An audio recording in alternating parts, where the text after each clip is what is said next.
From Mississippi soil where the history heavy changed in the land, but the promise still steady. Names got taken, truth got buried, but the word still breathing, never went missing. Lost sheep scattered, still hear the tone. Shepherd calling, saying bring them home. Not a rumor, not a myth. Ancient bloodline covered in stitch, no crown on head, no throne in sight. But kings still walk when they live upright. Priests in order, hearts in check. Walking the path of like she is a deck. Order of milk, she's a deck. Hey, stand righteous, stand correct. No beginning, no end, we set. Walk in truth, no disrespect. Order of milk, shout of deck. Order of milk, Lost she found, hearts reset. lost she found, heart reset. From two below we represent. From two below we represent. Israel rise. Remember that. Remember that. Not here for hate, not here for noise. Here to rebuild men, women, boys. From prison walls to broken homes. Still hear Yah's voice through flesh and bone. Teach the law, apply the way. Faith works, lived every day. Not traditions handed down, but ancient past we walking now. 12 tribes breathing, still intact. Truth don't change, that's fact. Scattered, warning, gathered again. Written long before the pen. Order of milk, she's a deck. Hey, stand righteous, stand correct.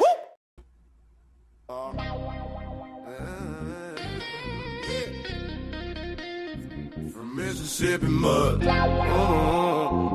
Truth don't die. It testify. We moving with order. Delta dirt, hang out root. Truth in the soil, fire in the truth. Two below night, spirit don't sleep. We're still calling the lost sheep. Took our name, buried our sound. Truth stayed alive underground. We were scattered, now we aligned. Kingdom rise, awaken the mind. Stand up, this that order now. Woo. Stand up, we it up. We in order now. Woo. Truth too loud, ain't it all? Can't ignore it now. Woo. Chosen rise, we was rise. We restored it now. Yeah. Back to basic Tuesday. Oh yeah. Word go deep, no delay. Oh yeah. Wednesday prayer, tap and line. Woo. Seek the most, high on time. Woo. Get your way to Friday grind. Woo. Discipline, align your mind. Woo. Don't just hear, come learn the way. Shabbat class every Saturday. Who we be? Israel. What we on? Discipline. Tuesday. Basic.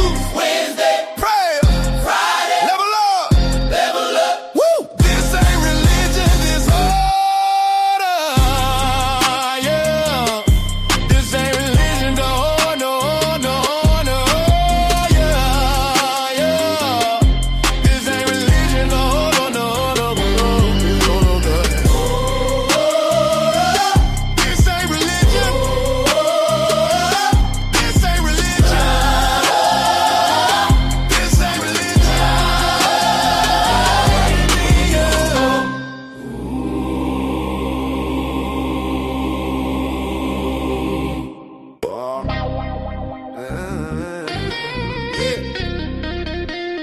From Mississippi mud. Truth don't die. It testify. We moving with order. Delta dirt, hang out root. Truth in the soil, fire in the truth. Two below night, spirit don't sleep. We're still calling the lost sheep. Took our name, buried our sound. Truth stayed alive underground. We were scattered, now we aligned. Kingdom rise, awaken the mind. Stand up, this that order now. Woo. Stand up, we it up. We in order now. Woo. Truth too loud, ain't it all? Can't ignore it now. Woo. Chosen rise, we was rise. We restored it now. Yeah. Back to basic Tuesday. Oh yeah. Word go deep, no delay. Oh yeah. Wednesday prayer, tap and line. Woo. Seek the most, high on time. Woo. Get your way to Friday grind. Woo. Discipline, align your mind. Woo. Don't just hear, come learn the way. Shabbat class every Saturday. Who we be? Israel. What we on? Discipline. Tuesday. Basic. Wednesday. Prayer. Friday. Level up. Level up. Woo. This ain't religion, this order. Yeah. This ain't religion, no, no, no, no. Yeah, yeah. This ain't religion, no, no, no, no, no, no, no. This ain't religion. This ain't religion. This ain't religion.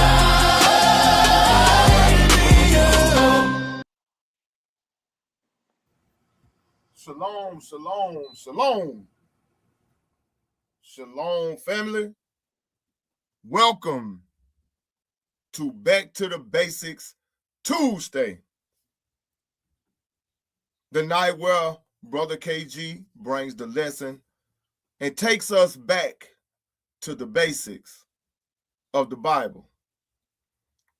We want to welcome everyone from the four corners of the earth to the channel of Order Melchizedek, Tupelo, Mississippi. We are a small family, we're a small group, but we do great things by the power and through the spirit of the Most High God and His Son, YAH'S. I just want to let everyone know we're not a hate group. We don't hate anyone because of their race, their religion, or their gender. We are a Bible-based group, and we teach from the 1611 King James Version Bible, including the Apocrypha. If anyone knows of anybody that plans to hurt anyone or harm anyone because of their religion, because of their race, or because of their gender, we recommend that you contact the proper authorities. Family, welcome to the channel. We have a great lesson prepared for you tonight. So everybody get your notebook or something to write on, get your pen or your pencil, grab you a snack, get you something to drink, hang out with your brothers for the next couple of hours. Tonight's lesson is titled, The Beauty of Chastisement. The beauty of chastisement. There's a moment in every man's or every woman's life when it comes to a moment where life stops feeling like it's fair, or a moment where things start to seem as though they're falling apart. Sometimes it seems like our prayers go unanswered and pressure starts closing in from every side. Doors start to close and plans start failing. Relationships even get strained.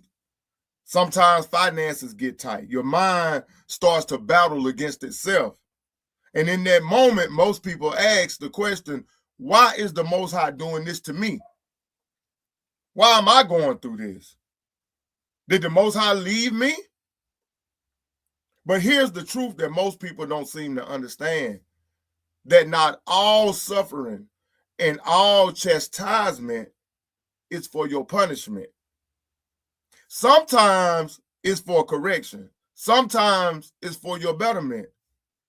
But the problem is that the world we live in today have programmed us on how we should view chastisement or pain or suffering. The world teaches us today that we got to protect our peace at all costs. Girl, protect your peace. Man, you got to protect your peace, man. Do what you feel good about. Do what feels good to you. And if you feel just a little bit of pain, I'd walk away if I was you. Nobody can judge us. The Bible says that we should not judge. But the Most High tells us something completely different. The Most High says, if I love you, I will correct you and I will chastise you. See, the world lets us destroy ourselves in comfort. But the Most High will interrupt our comfort in order to save our life. And that's what a true friend or a true brother or sister would do as well. The world will let you stay in your sin and let you stay undisciplined, let you stay weak. But people that's moving in the spirit of the Most High God will say things that'll break your pride. They'll say things that'll point out your flaws, and they'll say things that remove the things from our lives that don't belong there. And they'll put pressure on us until we decide to change. And that pressure is what the Bible calls chastisement. Not hatred, not rejection, not abandonment, but love. And that's what the brother will be teaching about tonight. I want to introduce the brothers on the panel. I got Brother Cortez in the building. Shalom, Hebrew. Shalom, shalom, my beloved brethren on the panel, and shalom to the family in the chat. It's an honor and a blessing to be in the building once again. Let's get it. All right, I got Brother Mikael in the building. What's up, Hebrew? Shalom, shalom, brothers on the panel, brothers and sisters in the chat, aliens and predators in space. Shalom. Whoa, whoa, sir. And the teacher for the night, my brother, like none other, KG in the building. Shalom, Hebrew. Shalom, shalom, brothers and sisters. Shalom, all my brothers on the panel. Shalom, all my brothers and sisters in the chat. And this is another beautiful day of Back to the Basics Tuesdays. So with that being said, Hebrew, I yield to the teacher for the night. Do your thing, Hebrew. All praises. All praises. Hey, brother Mikael, could you, who did you say the predators and the aliens? Who else you say, man? Yeah, I watched Alien versus Predator today. Oh, okay, I got you. Okay. I'll praise. I'll praise. Well, brothers and sisters, the title for tonight is The Beauty of Chastisement. The title for tonight is called The Beauty of Chastisement. Now, this title is significant because you probably ask yourself, where is the beauty in being chastised? Well, when you are being corrected by the Most High, these are indications that the Most High cares about you.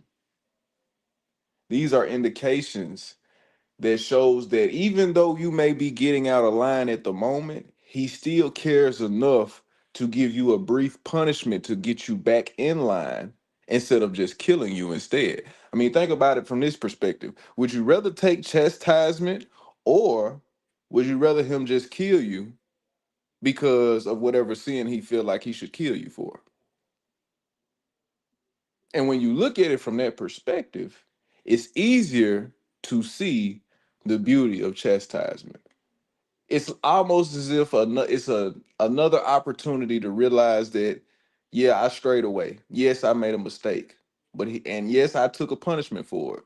But in the midst of that, I learned from my mistake. At least you're supposed to learn from this mistake. You're supposed to get better in the midst of chastisement. The house of Israel throughout the scriptures went through many chastisements. They went through many moments where the Most High was punishing them for their transgressions. And tonight, like always, we're going to ask many different questions to get started. We always got to get our brain flowing on Back to the Basics Tuesdays, but we're also going to correlate. We're gonna get a better understanding of chastisement, the importance of it, the beauty of it. We're gonna also have to ruffle our own feathers tonight, and we're gonna have to look in that mirror tonight, brothers and sisters. Um, because what we have to understand about chastisement is it is a form of correction. It is a form of correction that pushes you to do the right thing. It pushes you to turn away from something that you need to turn away from. And the cold reality of chastisement, which is still a beautiful thing, is the fact that you are in control of how long or the duration of your chastisement. And once you realize that, it makes the whole chastisement within itself easier to deal with, because the sooner we turn back to where we're supposed to go, the chastisement eventually ends. But the longer we rebel and we keep on going down the wrong path, the longer and harder the duration of the chastisement is. So like it, Hebrew. Come on with it, bro. Not to disagree with what you're saying, but in the case of Job, That's an exception. You're right. right, whenever Job was going through his chastisement, he was going through for a different reason. That's true. And it wasn't based upon, whether he repented or whether he started to do what was right or not. It was just based upon how long the Most High chose to allow Satan to put that suffering upon him at that time. Everything has an exception. I'm not disagreeing with what the brother's saying. No, absolutely. Saying, with the Most High, all things are in his control. and Mm-hmm. all based upon his timing. So sometimes it's for that reason that we got to repent and turn, and sometimes it's just that the Most High is allowing us to go through that type of thing for a season. But I yield. Go ahead, bro. That's true, because like even with Job, he did allow him to go through that, but it was also like you said, it was an exception, but it was also a test that he knew that he was capable of passing. Um, but I totally agree with what you're saying, and that's definitely an exception. Um, but let's get into these. Let's get into some of these questions for the night. Brothers and sisters, when you hear the word chastisement, what comes to mind? When you hear the word chastisement, what comes to mind? Brothers on the panel, answer whenever you get ready.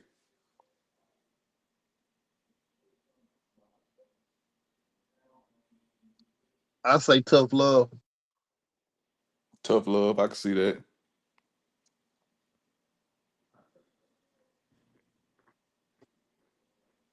What you got, Because brother Mikael? reason why I say it, reason why I Okay, go say ahead, go it ahead, is go to because, go ahead. like, how can I put it? Um, if you're not going through adversity and you're not going through some type of chastisement, you might want to take a look in the mirror and take inventory, because that may, it's a big may. That Mm-hmm. may mean that you are too far from the Most High, because He only chastises those He loves and those who are dear to Him or near to Him. And if you're too far away from Him and everything is going sweet in your life, everything going good, nothing ever happens, that means, hey, I don't want that life, bro. When everything peaches and cream, Mm-hmm. you dig what I'm saying? Yes, sir, most certainly. All right.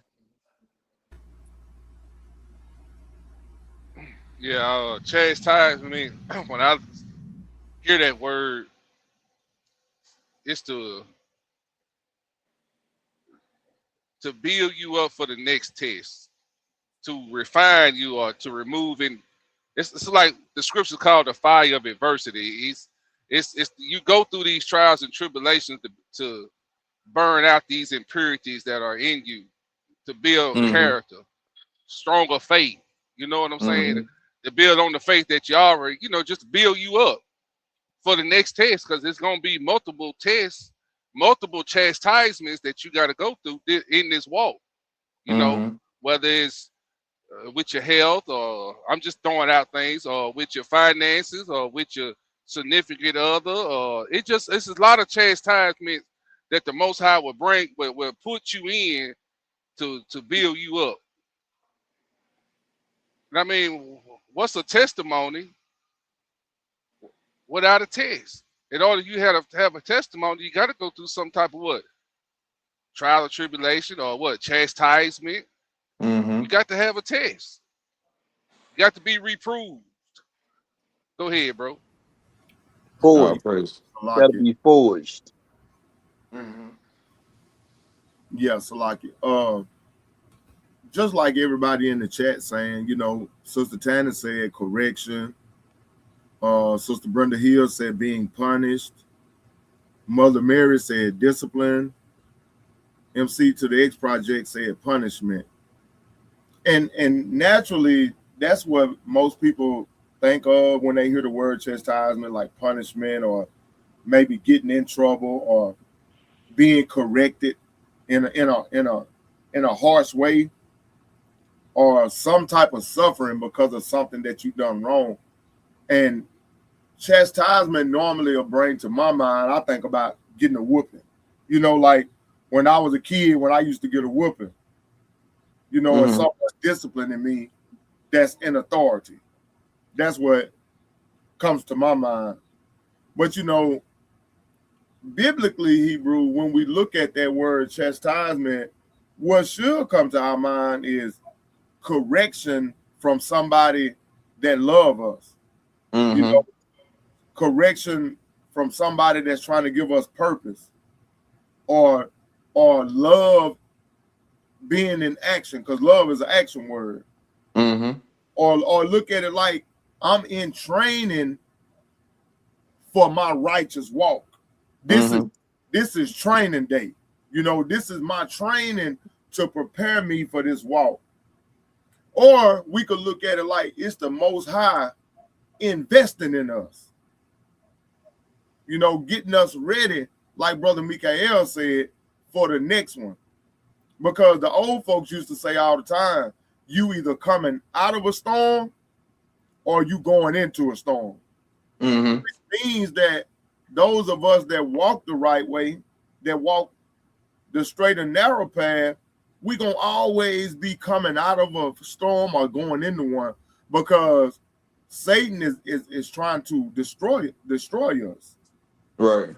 and he's gonna throw all type of obstacles in our way with the permission from the Most High God, because we know that he can't do anything without the Most High's permission. But I yield right there, bro.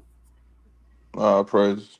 Great answers, brothers. Great answers, brothers. And I'm actually glad that you ended it like that, because it brought me to my next question. Was you finna say something, Mike?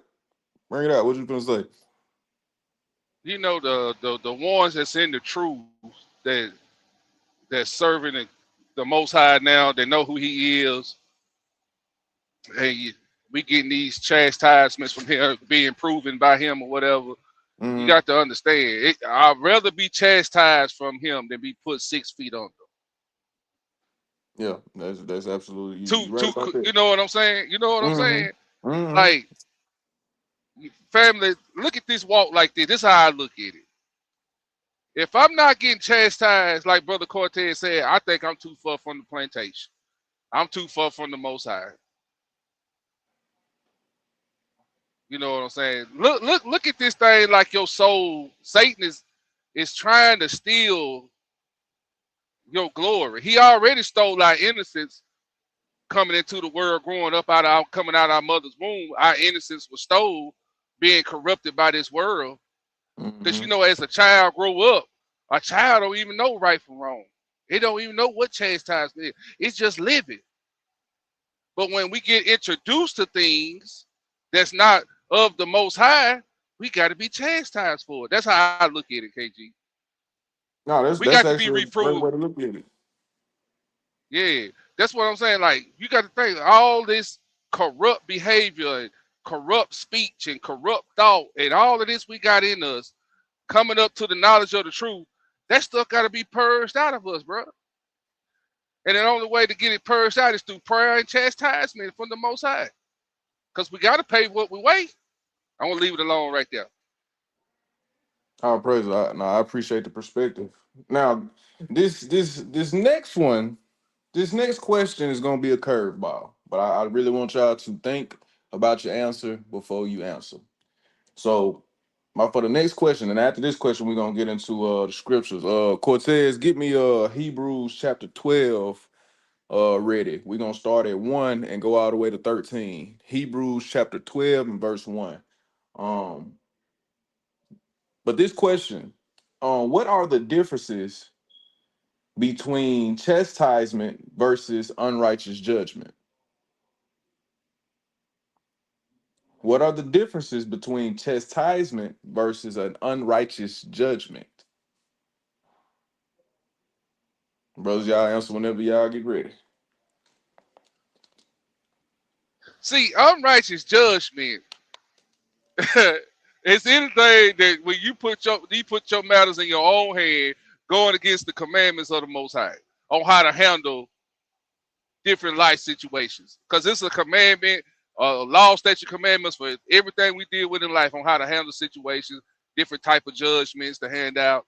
But when we just go and do it our own way, it becomes, and not doing the way according to what the Bible say, it becomes unrighteous. Mm. Now, say your question again. What are the differences between chastisement versus unrighteous judgment? And see, KG, that's kind of tricky, man. That's a tricky question. It is. It is. That's why I wanted everybody like take your time when you answer this question, because it's many Because different aspects you can look at it from. Go ahead. because when you look at chastisement, like most people put in the chat, is punishment, right? Mm-hmm. But that goes back to a lesson we done on this. You was here with us. What we talking about? Things don't let your eyes lie to you Mm-hmm. when you see certain judgments come, because it can sometimes it can receive as I don't want to confuse myself or confuse anybody that's listening. Let me give you an example. Why people may think this is an unrighteous judgment. We know this is in the book. If a man come home and catches another man in his house with his wife doing an ungodly act, right? Mm-hmm. Now, according to the laws of the land, you should just call the police, and you ain't supposed to, unalive nobody, right? Mm-hmm. But according to the Bible, what does the book say? And he go in there and unalive the man and the woman. That's a Mm-hmm. what? That's a righteous kill. Surely he should be put to death. Mm-hmm. He and she. See, that's a righteous kill. But when we don't know the book, we'll think this is what? An unrighteous judgment. From the perspective of the world. You see what I'm saying? But Mm-hmm. those of us that know the Most High and His laws, we say, oh, that's a righteous kill. That's a righteous judgment. But to the world, it's an unrighteous judgment because two people are unalive. That makes sense. Hey, Yeah. Salaki, can I do you one even better, Mike? Go ahead. Okay. According to the Bible, homosexuality, we know the penalty for that. But Uh-huh. we had a president that made it law that it was okay. You see what I'm saying? The world okay it, but in the eyes of the Most High is what? You know what I'm saying? So is that a good example? Yeah. Yeah, Like it is because that's yeah. Go ahead. especially in today's time when you think about it, because when you look at it from that perspective, if you was to call somebody, the wrong thing in the wrong area, you would Mm-hmm. be criticized for Mm-hmm. being for saying. Now it'd be a worldly judgment. The world would judge you for saying something that's right, Right. basically. Mm-hmm. But I get what Exactly. you're saying though. Exactly. Mm-hmm. It's backwards, Salaki, man. Salaki. Chastisement, when I think about the difference between the two, the purpose of being chastised is to correct the person. The purpose of chastisement is to stop sin. When our parents chastised us, and even when the Most High chastised us, because what? Our parents love us, and we know for sure that the Most High love us as well. When that chastisement comes, it comes to build character. Mm-hmm. It comes to build us into the man or woman that the Most High have called us to be. And that type of chastisement comes to put us back in line, Hebrew. That's right. And the outcome of chastisement, and when I say chastisement, I gotta have love attached to it. So it gotta be chastisement / love. Mm-hmm. What comes with that? What comes with chastisement? Growth comes with chastisement, maturity, the keeping of the commandments, and you develop a closer relationship with the Most High because of that. But when you dealing with an unrighteous judgment, that's condemnation. Mm. Mm-hmm. That's not based on a righteous truth. An unrighteous judgment it comes to tear people down. It comes to condemn a person, or a lot of times it's used to exalt the other person. And sometimes in unrighteous judgment, you'll misjudge a situation before you understand the situation. Mm-hmm. Okay, what motivates an unrighteous judgment? Sometimes it's ignorance. Sometimes it's pride. But the number one thing that it is, Brother KG, is hypocrisy. Hypocrisy mixed with hatred. And what comes with an unrighteous judgment is confusion, discouragement, bitterness, last but not least, division. It brings division. And I want a scripture to prove this out. Let me get Matthew chapter 7, and I want to read verse 1 and 2, Hebrew. No, hey, read 1 through 5. We in the spirit. All right. Hey, we in the spirit, as you would say. All right, I got it. And this red letter.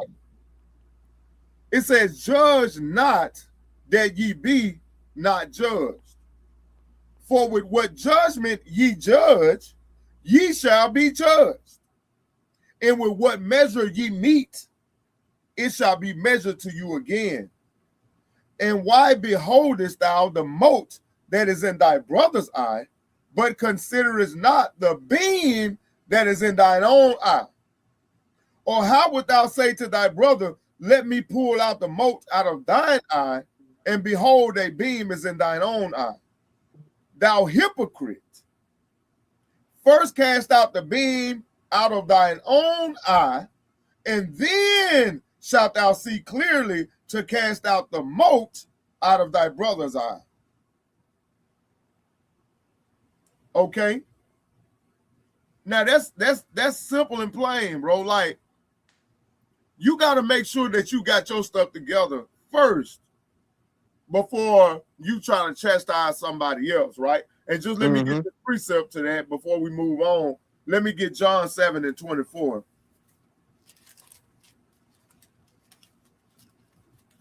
And it reads, John chapter 7 and verse 24, and it reads,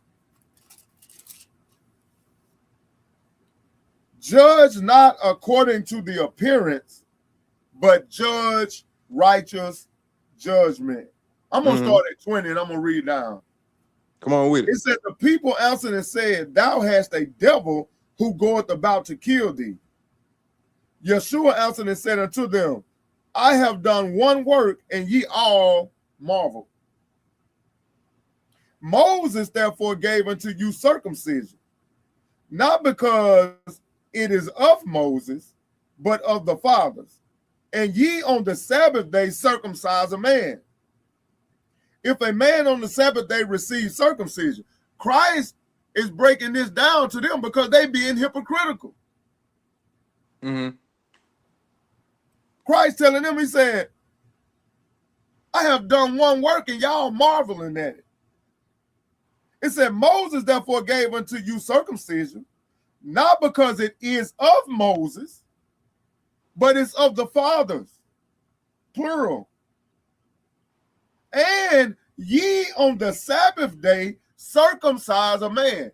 See, you sitting here criticizing somebody else, but you circumcise the person on the Shabbat. And then it say, if a man on the Sabbath day receives circumcision, that the law of Moses should not be broken. So you did the circumcision on the Shabbat, right? Which is a work. But you did it to not break the laws of Moses. You did the circumcision on the Shabbat so that the law wouldn't be broken, but you broke the law to not break the law. You see what I'm saying? He say that the law of Moses should not be broken. Are ye angry at me? Because I have made a man every whit whole on the Sabbath day? You circumcise somebody on the Shabbat to keep the law of Moses, broke the law to keep the law.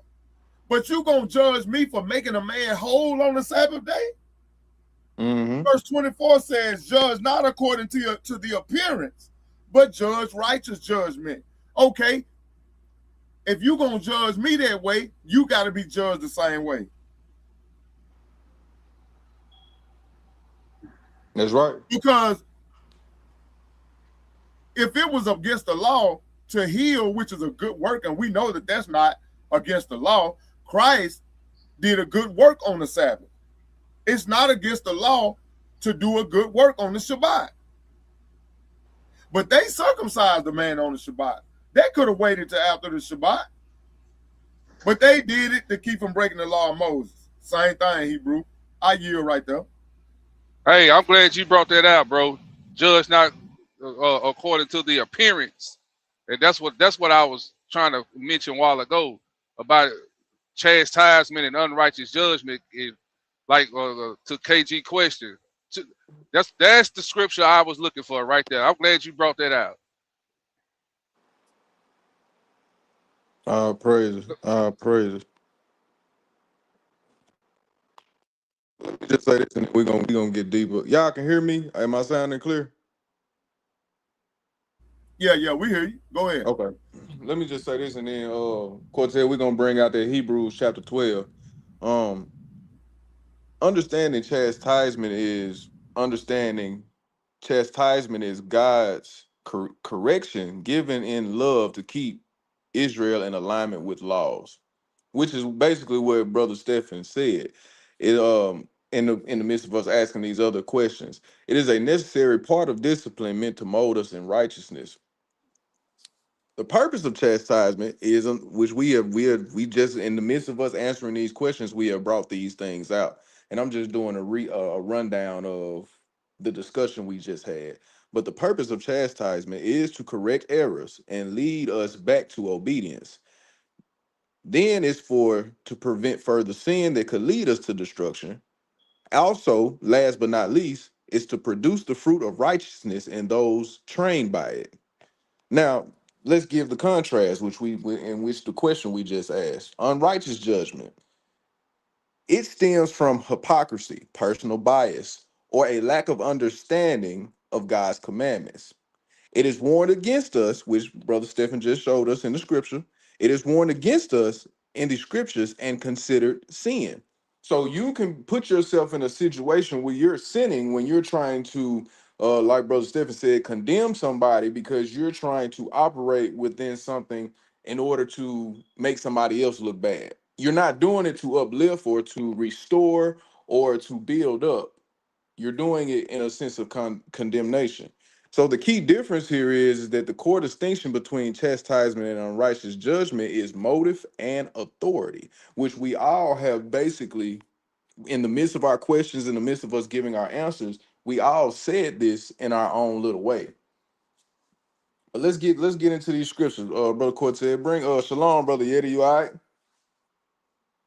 I'm good, Huck. I'm just listening to the lesson, man, getting edified, man. Brother Stephen brought out a great point. I had to work back my comment. All praises, all praises. Let's get that. Let's get that in Hebrews, Brother Cortez. All right. Hebrews 12, verse 1, and it reads, Wherefore, seeing we also are compassed about with so great a cloud of witness, let us lay aside every weight, and the sin which doth so easily beset us, and let us run with patience the race that is set before us, looking unto Jesus, the author and finisher of our faith, who for the joy that was set before him endured the cross, despising the shame, and is set down at the right hand of the throne of God. For consider him that endured such contradiction of sinners against himself, lest ye be weary and faint in your minds.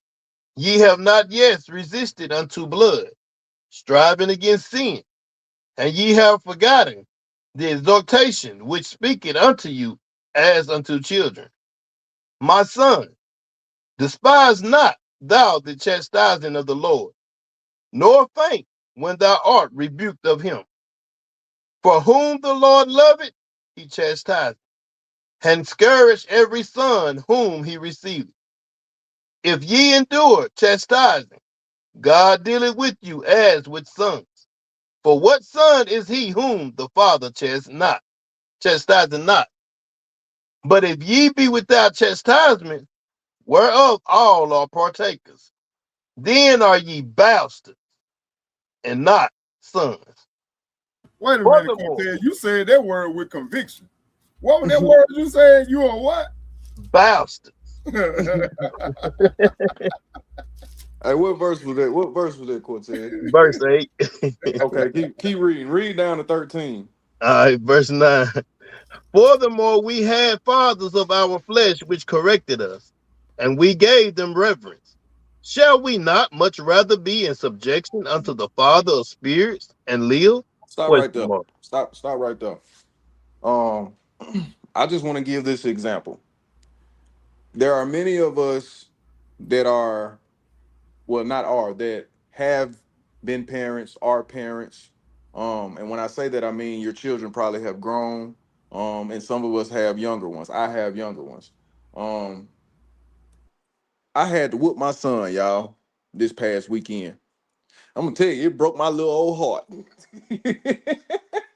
It broke my little old heart, but I knew I was doing the right thing because the scriptures tell us a part of discipline, you disciplining your child is whooping them to get them to understand that they did something wrong. I'm saying that to say this: how many of us have been in this shoe and been in these shoes where we're not whooping our child because we're angry. We're whooping our child because we want them to do better. We want them to understand that this is something that they're not supposed to do.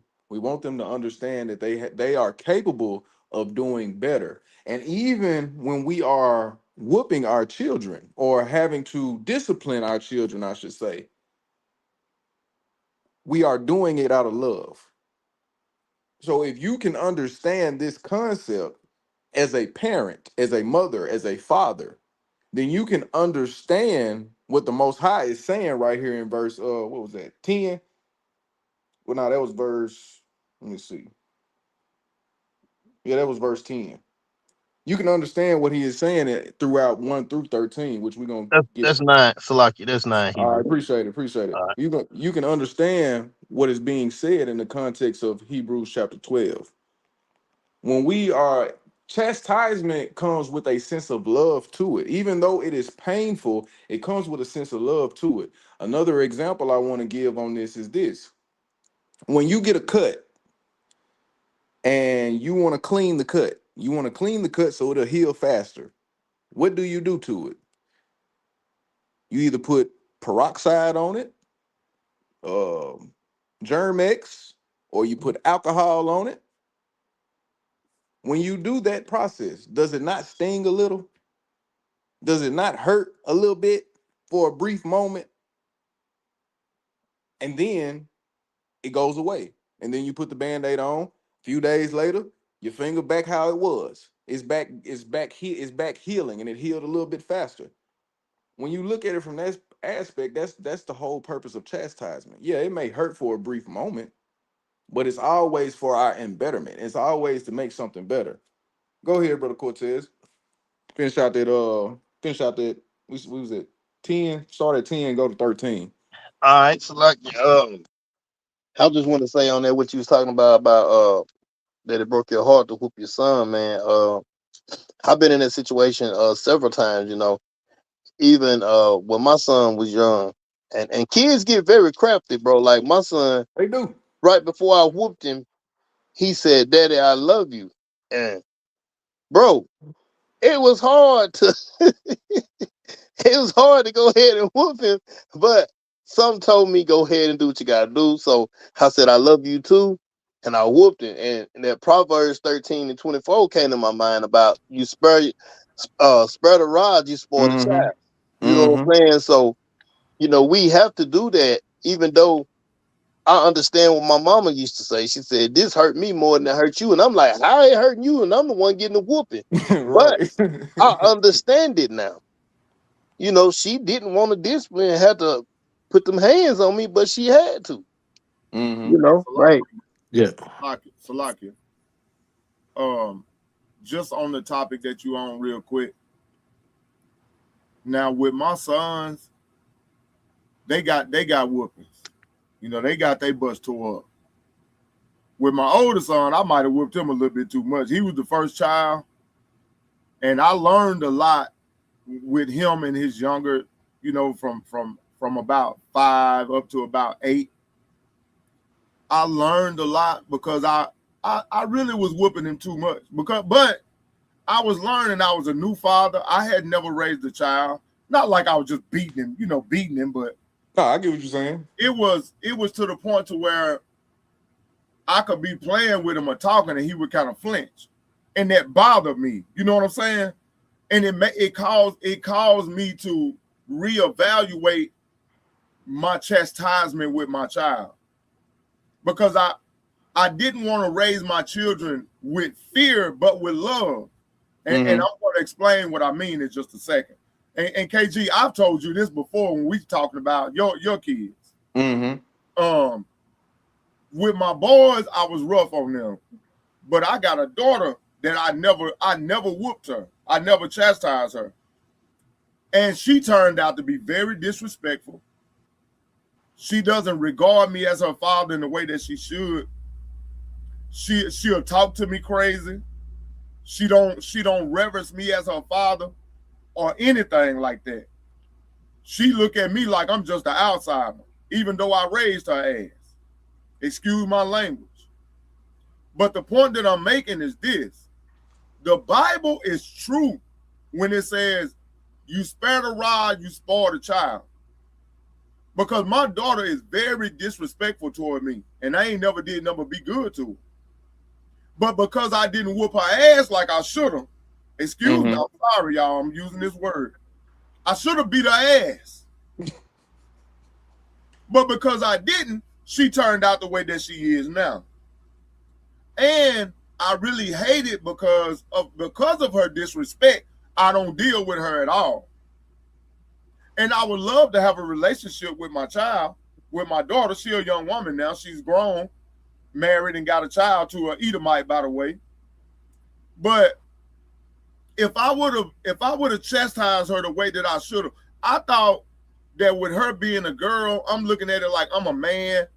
I don't really need to whoop her. I let her mama do that, But I was wrong. And now I know I was wrong, because if I would have followed the scriptures the way that I should have and chastised her the way that I should have, she would have turned out differently. But because of that, she is what she is today. And I just wanted to give that testimony just to show that the Bible is real. The scriptures are true. You try to be friends with your kids and you try to not whoop them because they're a girl and all that, you're going to get your feelings hurt later on. You better put your belt on their behind and make them mine. Hey, can I bring some in it? Because I got a grown daughter too, and I understand what you're talking about. But one thing for certain and one thing for sure, I used to tell that little girl, hey, if you want a good nap, I'll knock you out. You're gonna get back up, but you're gonna be real rested and you're gonna have an attitude adjustment. And people, you say, why would you tell your daughter that? Because she understand. Hey, I understand. You know what? Have your emotional outbursts. Act out your feelings, but we're gonna understand them feelings. But once you get out of point, when you get out of sort, I ain't fixing them. There ain't gonna be no words. It's just gonna be straight up. And that could be whipping. You know what I'm saying? Because I understood how, and I feel for you, Stefan, when you talk about that, man. Because I understand you want to have a different type of rearing with your daughter, but they be the ones that be the hardest to deal with. They be the most hard-headed one. So we just gotta understand, man. One thing we have to understand is that this place, this Babylon has taken everything out that we knew to be true that kept our kids in line, because they wanted our kids to go off because they are so scared of us waking up. And that's what's happening right now. That's why the world's going to crap right now, because we are waking up. We are actually the cause of all this. If you really want to be honest, because they got spooked when they saw them chariots in the air. So we just got to continue on praying for our children. Keep being, keep giving them that wise counsel. Let them know that it's okay. It's okay. We all mess up, but we just gonna have to deal with a whooping. Um, yeah, you're right. You raised them or the world do, and that they real good about that. They'll throw them in a prison, and it'd be worse than just giving them a whooping. So I just want to Mhm. bring that out because remember the American media was talking about how bad it was when somebody got caned over there in the Asian countries, but you didn't have a lot of foolishness going on over there. So, but I just want to bring out those points. All Y'all got me, praise. y'all got me nervous, man. I got a 9-year old daughter. You know what I'm saying? But all praises that I got a I can say I got my bluffing on her at an early age. I probably whooped her probably 3 times out of her whole life. And now, like, I can raise my voice at her, man, and she'll cry like I done beat her to death. So I really don't have to put my hands on her, but she know I will put my hands on her if I have to. But Hey, yeah, hey, Hebrew. y'all got I me hear you. nervous. Hey, I hear you. I Y'all hear got what me you nervous. I hear what you're saying. I understand. And I did the same thing. And I'm not saying that your daughter turned out like mine. All praise to the Most High. I pray to God she don't. She's a sweet little girl. But when they get out of line, you gotta chastise them. Oh yeah, You got to. She know I bust her down. Yep. But You you, got to. but you know what? I'll say this, and this is one thing I did with my girl. Now I didn't appreciate when I came up. I didn't always understand why I got a whooping. You know what I'm saying? And sometimes that crap was just straight emotional. And I'm not saying I got abused, but one thing I always try to do with her is I tell her, "Hey, do you understand why Dad had to do this?" And sit down with her and really give her to understand, even at a young age.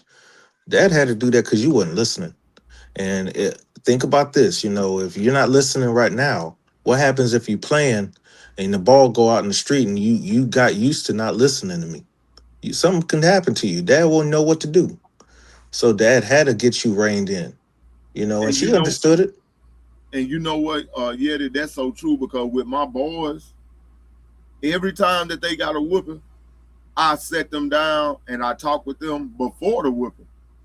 And I explained to them why they were getting a whooping. I explained to them, I don't like whooping you. I don't like whooping you no more than you like getting a whooping. But since you don't seem to be able to understand that you shouldn't have did what you did, I got to get you. And I'm going to get you. And when they got to a certain age, I stopped whooping clothes. I told them, I said, if those whoopings I done gave you in the past didn't straighten you up, that means I need to quit whooping clothes. So I did that with my boys, and it hurt me, but I did it, and I should have did it across the board. And for anybody that's out there listening, take heed to what I'm telling you. Don't show favoritism between your boys, your sons, and your daughters because they both need it. Hey, you said something very, very keen, bro, when you said sitting them down and explaining to them. And I think that don't happen as often as it should. And I thought I was the only one that done that. I'll tell my kids, man, like why I'm finna blast them. Because I don't want them getting a whooping, wondering why daddy whooping, which they already know because they know right from wrong. But I want to let them know the error that they made. And then we're gonna go on and handle business. You know what I'm saying? But a lot of I see um parents, they just get the whooping, man. The kid don't know what they're getting whooping for. And I think that's confusing. Sometimes they know, sometimes they don't know what they have done. But it's very, pivotal to tell them before you. Hey, You you know, Hey, know, y'all made some excellent points, man. Y'all made some excellent points. I just got a question for KG. What you got, brother?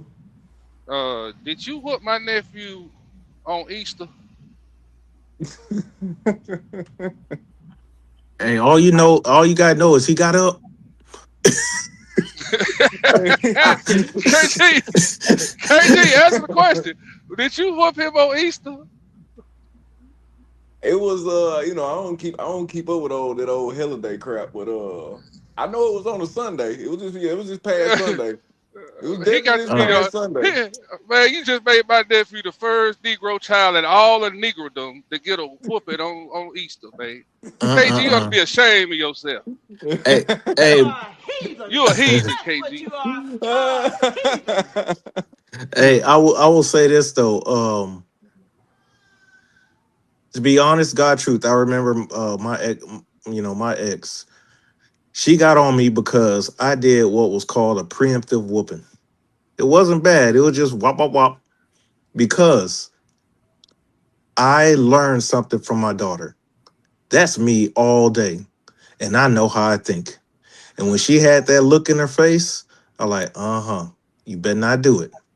She looked at me, proceeded to do it, try to do it, and before she even put her hand on it, already got her. Pop, pop, pop. And my ex was like, "Why did you do that?" I said, "It was a preemptive ass whooping. That's what it was." Why couldn't you just let her do that? I said, "Because I already knew she was gonna do. I just stopped her from doing it. Now she ain't gonna do it no more." That's right. And because she knew what she was when I learned by watching her that you know what you're doing. You are really trying to see how far you can go. And with my ex talked too much. She like, I'm gonna give you, 3 times. I said, babies know how to count, whether y'all realize it or not. They know how many times before they have to stop. That's why by the third time they quit. Because they already know you gonna hit them at the third time. So I said, I'm gonna end all that. It's gonna be one and done. So That's good perspective right there, brothers. I wasn't expecting that analogy to go, to go as deep as it did, but all praises because somebody needed to hear that somewhere. Somebody needed to hear that somewhere. Where was I at though? Man, where we stopped at? Cause there was a 10 or was it 9? Well, no, it's 10. Start at 10 and read 13. Let's get deeper into these scriptures real quick. Like, okay. All right, verse 10. For they verily for a few days chastise us after their own pleasure, but he Mm-hmm. for our profit, that we might be partakers of his holiness. Now no chastising, for the present seeming to be joyous, but grievous. Nevertheless, afterward it yielded the peaceable fruit of righteousness unto them which are exercised thereby. Therefore, lift up the hands which hang down, and the feeble knees, and make straight paths for your feet, lest that which is lame be turned out of the way, but let it rather be healed. Now this goes 10 through 13 basically describes what we just got done talking about. The after effect of the whooping. Some of us, like Brother Yeti said, sometimes I'm only gonna give you one time. Hey, don't the most high sometimes only give us one time? And then there's a couple other times, hey, I'm gonna keep giving you a little rope, a little rope. But after a while, this rope gonna yank you somewhere you don't want to be. See how it all correlates. Well, all right, so from there, let's go to Proverbs 3. Proverbs 3, I just want 11 and 12. Proverbs chapter 3, verse 11 and 12. Hey, Hebrew, if you don't mind, before you move away from that Hebrew, do you mind if I bring out a couple scriptures?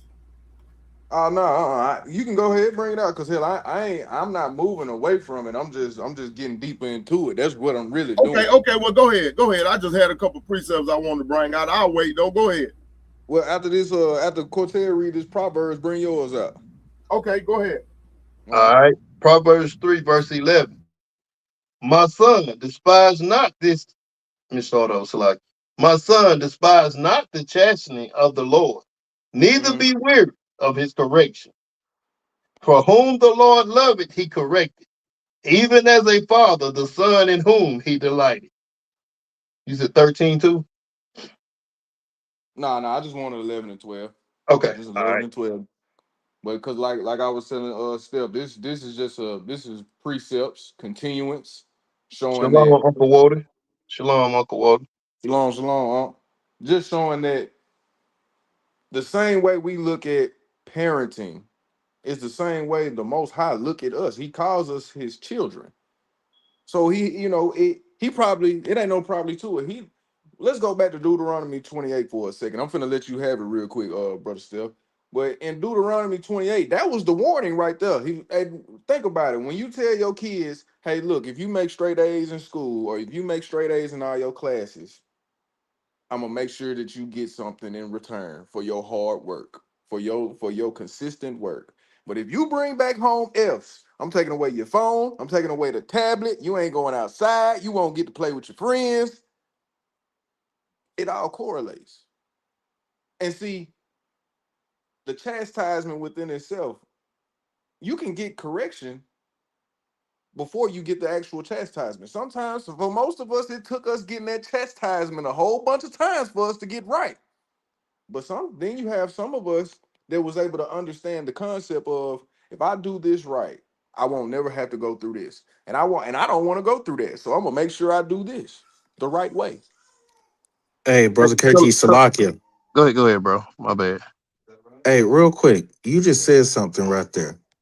Mm-hmm. You basically said what we need to be doing on Shabbat anyway. Taking a step back, thinking about it, meditating, Mm-hmm. and try to have an understanding of why we are in this mess. Not how to get out of it, but one thing that changed my life, and I quit looking at losses in my life the same way when I said every loss is a lesson. Mm-hmm. So what was the lesson in this? And once I started inquiring about the lesson, that's when I started getting more wisdom about things. I yield. All praise, right? I was gonna touch on that part when you said like where you do things so you don't have to suffer the consequences. Like for instance, my wife never got a whooping at all. I didn't understand it. I was like, you never got a whooping? But the reason why she didn't get a whooping, listening to her dad and her mom, she never was hard headed. She always did what she had to do because she was scared of a whooping. She understood. She seen her brother get whooping, so that made her, walk the straight and narrow line, amongst her parents, so she wouldn't get a whooping. So Mm-hmm. it could be done if you fear the chastisement. You know what I'm saying? And that goes Mm-hmm. back to fearing the Lord. You know. Mm-hmm. Yes, sir. But Yes, go ahead. sir. Bring out what you got, brother Steph. I just wanted to go back to the top and go back to verse 1 and kind of look into a couple of those scriptures right there. And then Talk about in Hebrews Hebrew. 12 and 1. Okay, bring it up. Right there where it says, wherefore seeing we also are compassed about with so great a cloud of witnesses, let us lay aside every weight and the sin which do it so easily beset us, and let us run with patience the race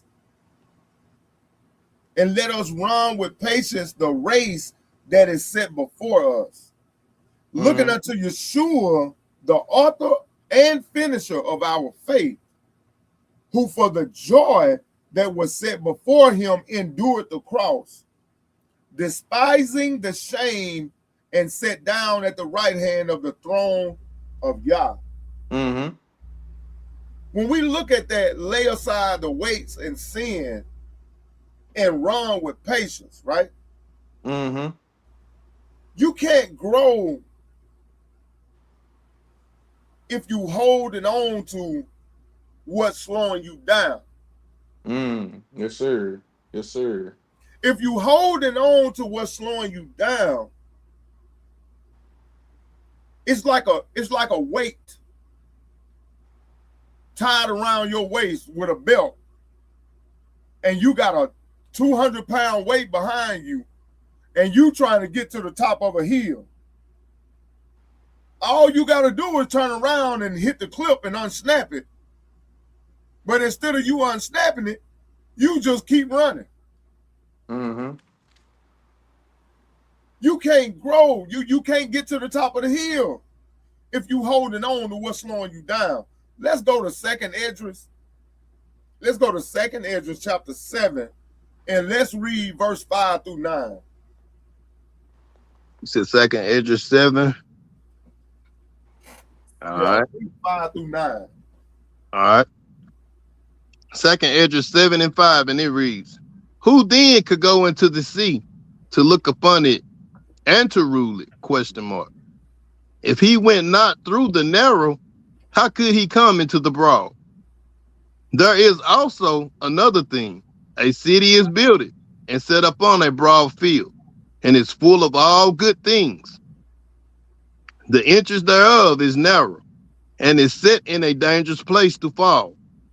Like as if there were a fire on the right hand, and on the left a deep water, and one only path between them both, even between the fire and the water, so small that there could but one man go there at once.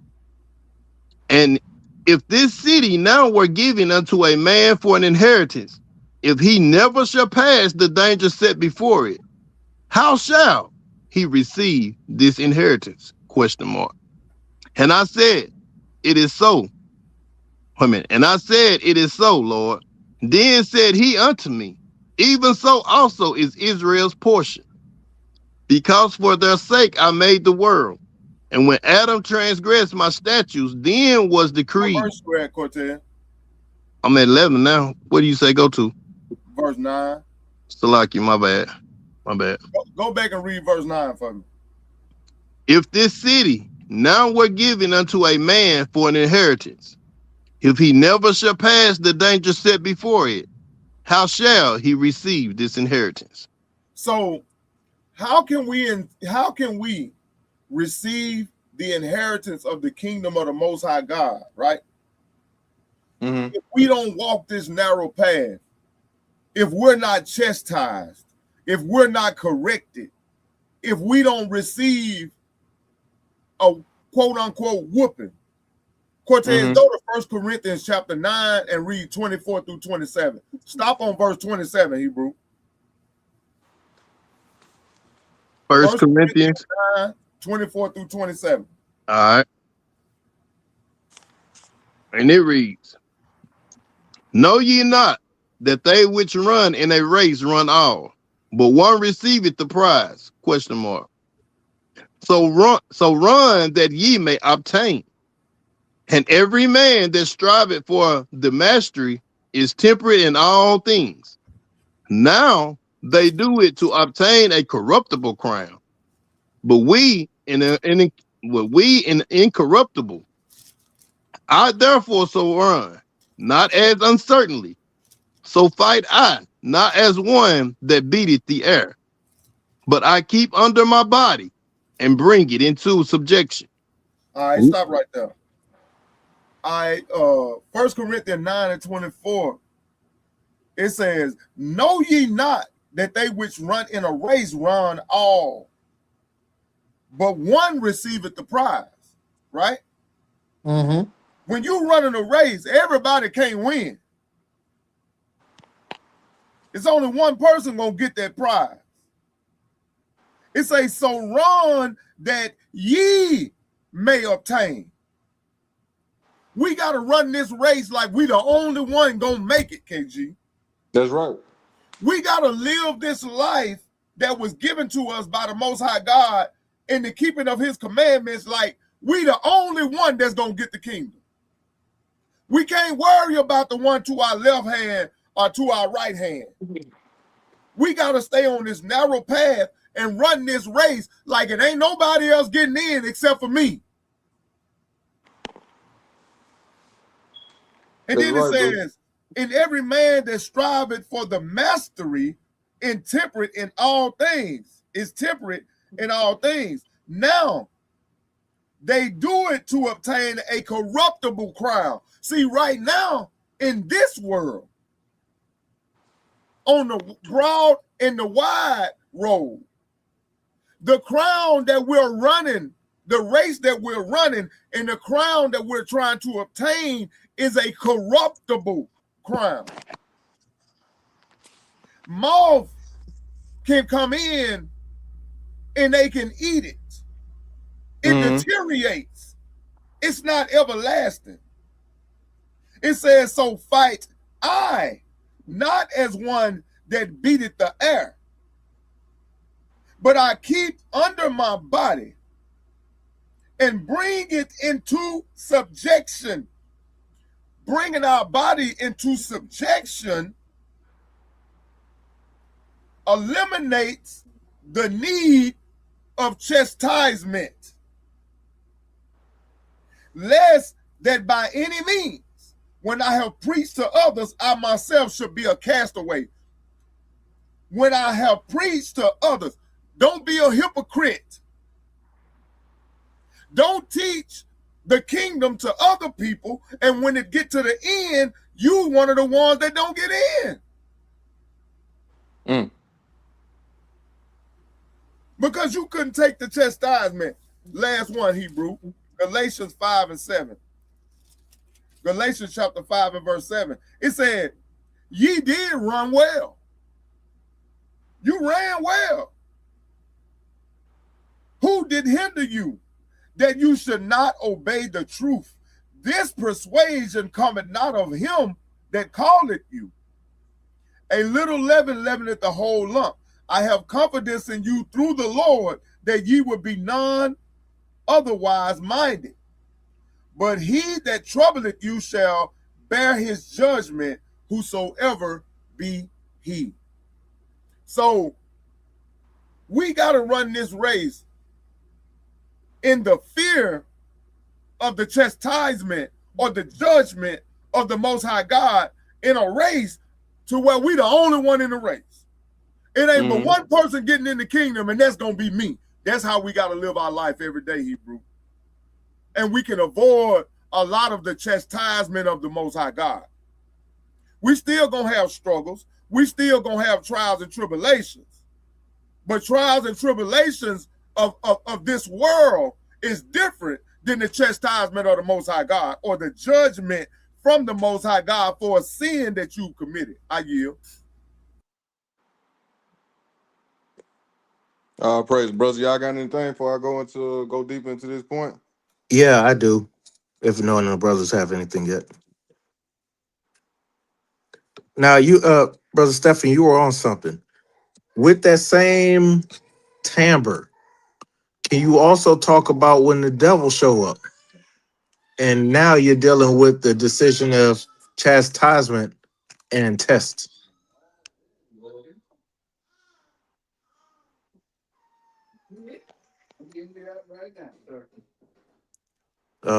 Is anybody there? What you say, bro? Hey, you were on to something in the same and keep it in the same vein. I was looking at adding the portion of where, like, when Hashatan came to Christ to tempt him. In that, I wanted to see if you what you had in the tank. What you had in the tank regarding that, because that's important too. When the devil show up, because whenever we're on the right track and we're doing something to avoid the chastisement, the devil always come to try to trip us up. Well, if you just go right into that Hebrews right there, that 12, and you look at that 3 and 4, it'll go into what you're talking about. Let me get back over there to it, Hebrew. Give me 1 second. I got you, bro. You said Hebrews 12 and 3? 3 and 4. Yeah, bring it out. Hebrews 12, 3 and 4, and it reads, for consider him that endureth such contradiction of sinners against himself, lest ye be wearied and faint in your mind.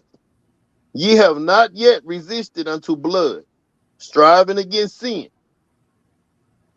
So that goes to what you're talking about when Christ was being tempted, right?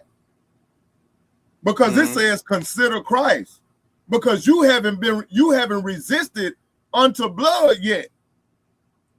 When Christ was being tempted in the wilderness, Christ had already been fasting for 40 days and 40 nights.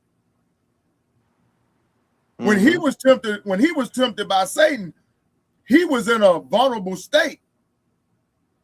And what Christ is telling us right here is, y'all haven't even resisted unto blood. I done been through. the stuff that I've gone through, y'all hadn't even been through it. Yes, sir. If you go to First Peter, go to 1 Peter 4 and read verse 12 and 13. 1 Peter 4:12. You said 1 Peter 4, 12 and 13. 12, and it reads, Beloved, think it not strange concerning the fiery trials which is to try you, as though some strange thing happened unto you. But rejoice, inasmuch as ye are partakers of Christ's suffering, that when his glory shall be revealed, ye may be glad also with exceeding joy. That's right. It says, if ye be reproached for the name of Christ, happy are ye. For the spirit of glory and of God rested upon you. On their heart, on their part, he is evil spoken of, but on your part, he is glorified. Mm-hmm. This is talking about fiery trials. It's talking about temptation. It's talking about chastisement. These are things that we're going to have to deal with. Cortez, get Matthew 10 and 38, Hebrew. Hey, can I get that 19 before we go to that Matthew? Go ahead. It says, Wherefore let them that suffer according to the will of God commit the keeping of their souls to him in well doing, as unto a faithful creator. So, All right, expound on that. and I mean, and even in your suffering, you gotta look at who you're suffering for, what you are suffering for. You know what I'm saying? You can't think carnal or think and get lost in your own mind. You know what I'm saying? Because it's his will. It says, wherefore let them suffer according to the will of God. So it's his Mm-hmm. will that he'll allowing you to go through that. And you know, the world got a saying that God bring you to it, he'll bring you through it. That's right. So it says to commit the keeping of their souls to him in well doing, as unto a faithful creator. Mm-hmm. So you got to endure to the end, no matter how hard it may be. And Cortez, we gonna suffer chastisements because Right. what? We gonna make Mm-hmm. mistakes because we're not perfect as Christ was Right. perfect. Yeah. Right. It's a part. It's a part of the walk. Right. That's right. Exactly. Exactly. We gonna face those fiery trials. Mm-hmm. I'll get that Matthew 10 and 38, Cortez. All right, Matthew 10 and 38, and it reads, in his red letter, and he that taketh not his cross and followeth after me is not worthy of me. Ooh. And he that taketh not his cross and followeth after me is not worthy of me. What is Christ talking about? Hey, you If got to you're take up not your going to be cross. able to, if My you're bad. not going to be able to suffer the temptations, the trials, the tribulation, the chastisement, you're not even worthy to follow after him. In verse 39 say, he that findeth his life shall lose it, and he that loseth his life shall, for my name, for my sake, shall find it. He that Mm-hmm. receiveth you receiveth me, and he that receiveth me receiveth him that sent me, which is the Father. Get that 41, Hebrew. He that receiveth a prophet in the name of a prophet shall receive a prophet's reward. And he that receiveth a righteous man in the name of a righteous man shall receive a righteous man's reward. And Let's go. whosoever shall give to drink unto one of these little ones a cup of cold water only in the name of a disciple, verily I say unto you, he shall in no wise lose his reward. Mm. So as we walk after Christ, as we take this chastisement, as we go through the trials and the tribulations and the hardships for Christ's name's sake, we ain't talking about for no manly, no worldly stuff. Right. We setting ourselves up to receive that reward. Last script, KG. Give me Wisdom of Solomon 3 and read 1 through 6. Wisdom of Solomon 3, verse 1. You said 1 through 6. That's All right, right. let's get it. But the souls of the righteous are in the hand of God, and there shall no torment touch them. And the Stop. sight of Stop. all right, The souls of the righteous are in the hands of who? of God, And what shall not touch them? And no torment shall touch them. Okay. Back to the beginning of the lesson when Brother KG was talking, and I brought up Job, right? Right. Mm-hmm. The exception. Mm-hmm. The exception. Because what do this scripture say? Read it again, Cortez. But the souls of the righteous are in the hand of God. You got to be Was righteous. Job's life not in the hand of the Most High God? Yes, sir, Yes, because he sir. was righteous. Did he not allow Job to be tempted? Did he Yes, not sir. allow Job to suffer? Yes, sir. Yes, sir. Okay, go ahead, Cortez. And there shall no torment touch them. If the And- Most High wouldn't have allowed Satan to do what he did to Job, it wouldn't have happened. The Most High allowed that Mm-hmm. for our learning. Mm-hmm. Go ahead, read Hebrew. In the sight of the unwise, they seem to die, and their departure is taken for see, misery. in the sight of the unwise, when one of us leave this earth, they think we dead. Mm-hmm. They don't know that we going to be with the Father. They don't know about the second resurrection. Mm-hmm. That's the unlearned, the unwise. Mm-hmm. Because of the chastisement of the Most High, we made it over. Because of those whoopings, we got it right. Because of those hardships, because the Most High was whooping us, because we are his own and we're not bastards, as Cortez said a while ago. We got the king. Yes, sir. Read, Yes, Cortez. sir. And they're going from us to be utter destruction. But See, they are. think when we die, those that are righteous, when we die, we're going for destruction. We've been destroyed. But no, read, Cortez. We got to be tried as gold in the fire. Go ahead, Hebrew. But they are in peace. For they be punished in the sight of men, yet is their hope full of immortality. So even though it looked like the righteous might be getting punished by the eyes of man, Mm. the Most High got a plan. Read, Hebrew. Man, that hit, hey, Salakia. Them scriptures right there, bro, I needed that. Them scriptures hit me hard. He hit home. All right, verse 5. Having been a little chastised, they shall be greatly rewarded. Oh, Wait a minute. Haven't been a little what? a little chastised, they shall be because great. you got a little chastisement. The Most High said, it's a little. You ain't been through nothing. It's just a little. But because you went through that little, what happened, Cortez? But God proved them. He proved us through his chastisement. Go ahead, read. And found them worthy for himself. That's right.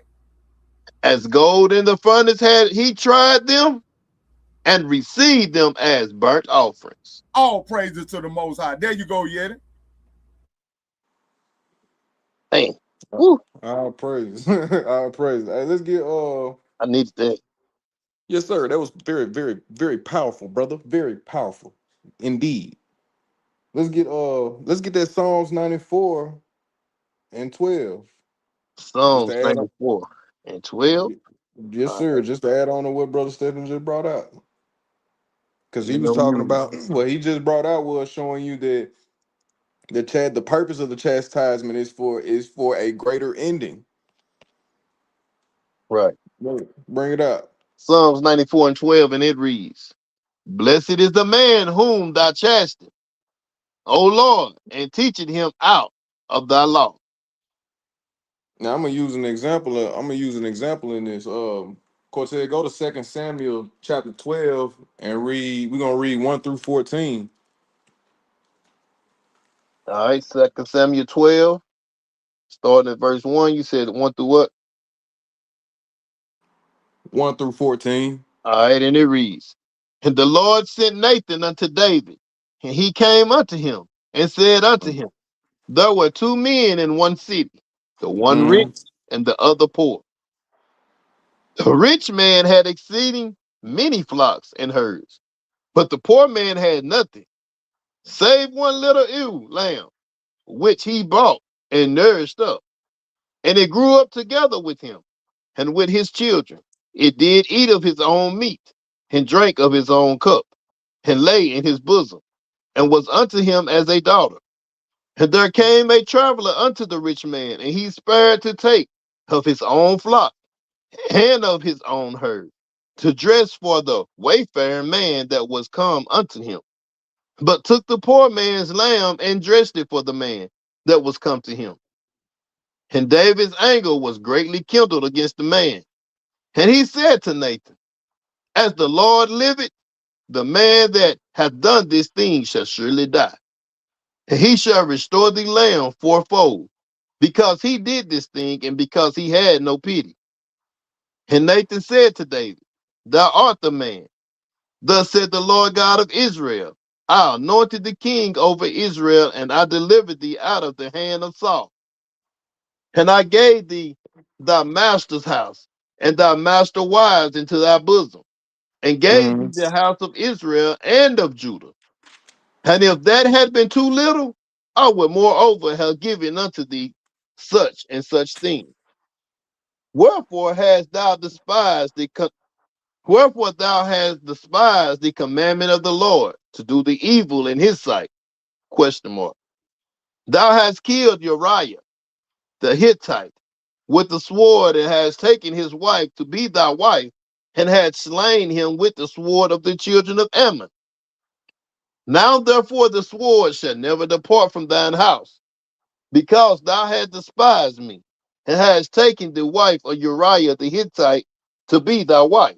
Stop right there. Now, we all know what David did.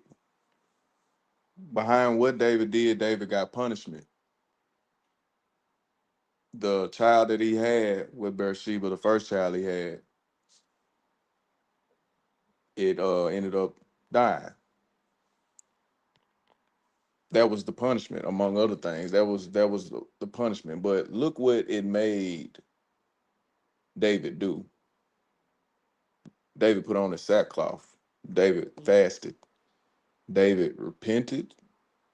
David eventually was given another son because the Most High acknowledged the fact of everything that he did during this chastisement. Sometimes we make the mistake of pouting.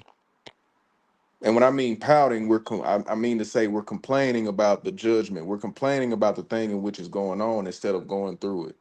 Instead of dealing with it and using this time to properly get closer, using this chastisement to keep your eye on the prize. And I'm setting this up for now because I'm setting this up now to make a bigger point later on. Because the way Nathan did this is going to be a correlation later on down in the lesson. How much time I got? Okay, I got enough time. But with that being said, if we go to, and we ain't got to go to this Cortez, but if you go to Psalms 51, Psalms 51 shows you where David eventually appreciated that chastisement. He appreciated being able, the forgiveness that the Most High gave him, the second chance that the Most High gave him. Salaki. Come Uh, on with it. did you want me to finish those last three out? Yeah, you can finish them out. Finish them out. Okay. Thus said the Lord, behold, I will raise up evil against thee out of thine own house, and I will take thy wives before thine eyes and give them unto thy neighbor. And he Mhm. shall lie with thy wives in the sight of this son. For thou didst it secretly, but I will do this thing before all Israel and before the sun. And David said unto Nathan, I have sinned against the Lord. And Nathan said unto David, the Lord also hath put away thy sin. Thou shalt not die.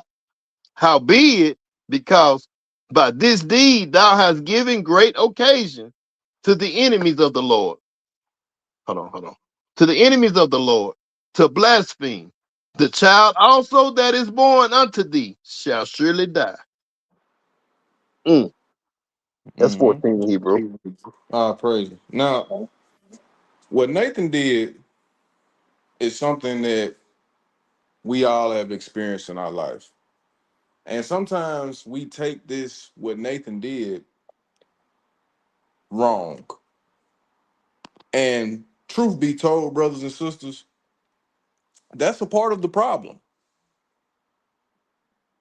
That's a part of the problem, which goes back to what I was saying earlier about, sometimes we pout through the chastisement. We whine, we complain.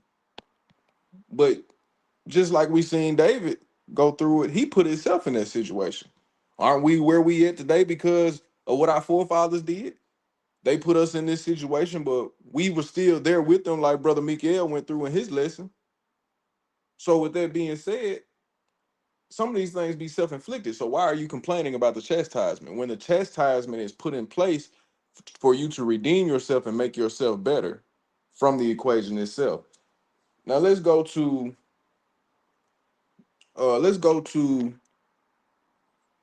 my, do I want to go there just yet? We Matt Steph did that. Matthew, go to Romans 2:1. And this I'm going into the next point just to show a contrast here later down the road. So you're going Romans, somewhere. yeah, I'm going somewhere. Romans 2:1.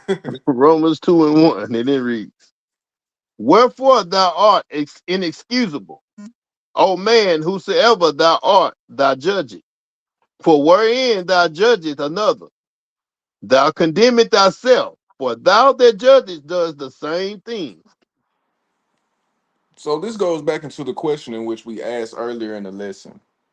You know, I think we have especially Brother Steph, he did a fantastic job of distinguishing the purpose of chastisement, the good that comes out of it, even though it may be painful. And now we're gonna take a slight turn and go into the unrighteous aspect of it. Why are we doing this, Brother KG?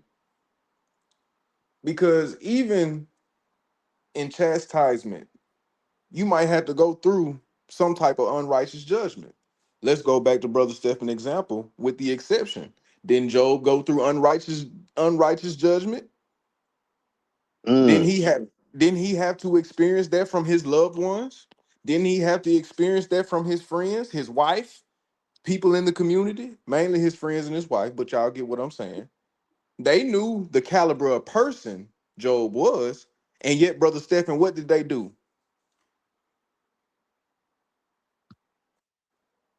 They continue to badmouth him and say, you must have Mm-hmm. did something. You They must have shunned him. exactly. Now, what you said, bro? I was saying that I was really throwing you an alley saying that even though Job was the exception, he still went through phases of unrighteous judgment. It was a part of the chastisement in a sense. Would you agree with that? I would agree. I would agree that it wasn't chastisement, but a test Yeah, it was that it Job was a went part through. of it. It was a part of it. That's what I'm saying. Yes, that's correct. That's right. Praise it. Hey, Cortez, get that James 4:11 and 12.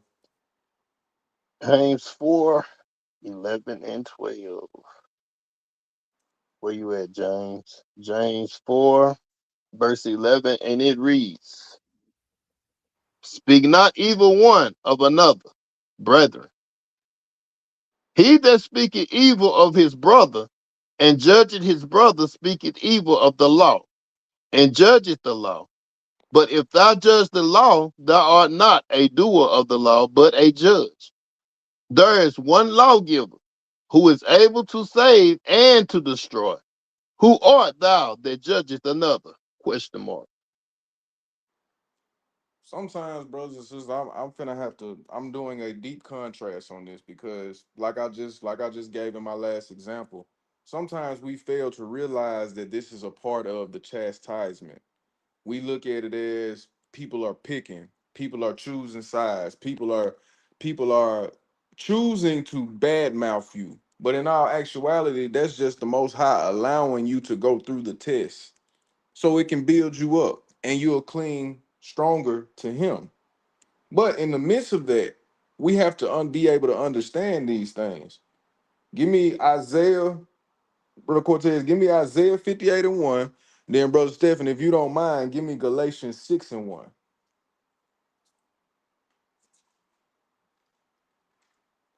Isaiah 58:1 reads, "Cry aloud, spare not, lift up thy voice like a trumpet, and show my people their transgressions, and the house of Jacob their sins." All praise. Now, brother Steph, bring out that Galatians 6:1 to precept it.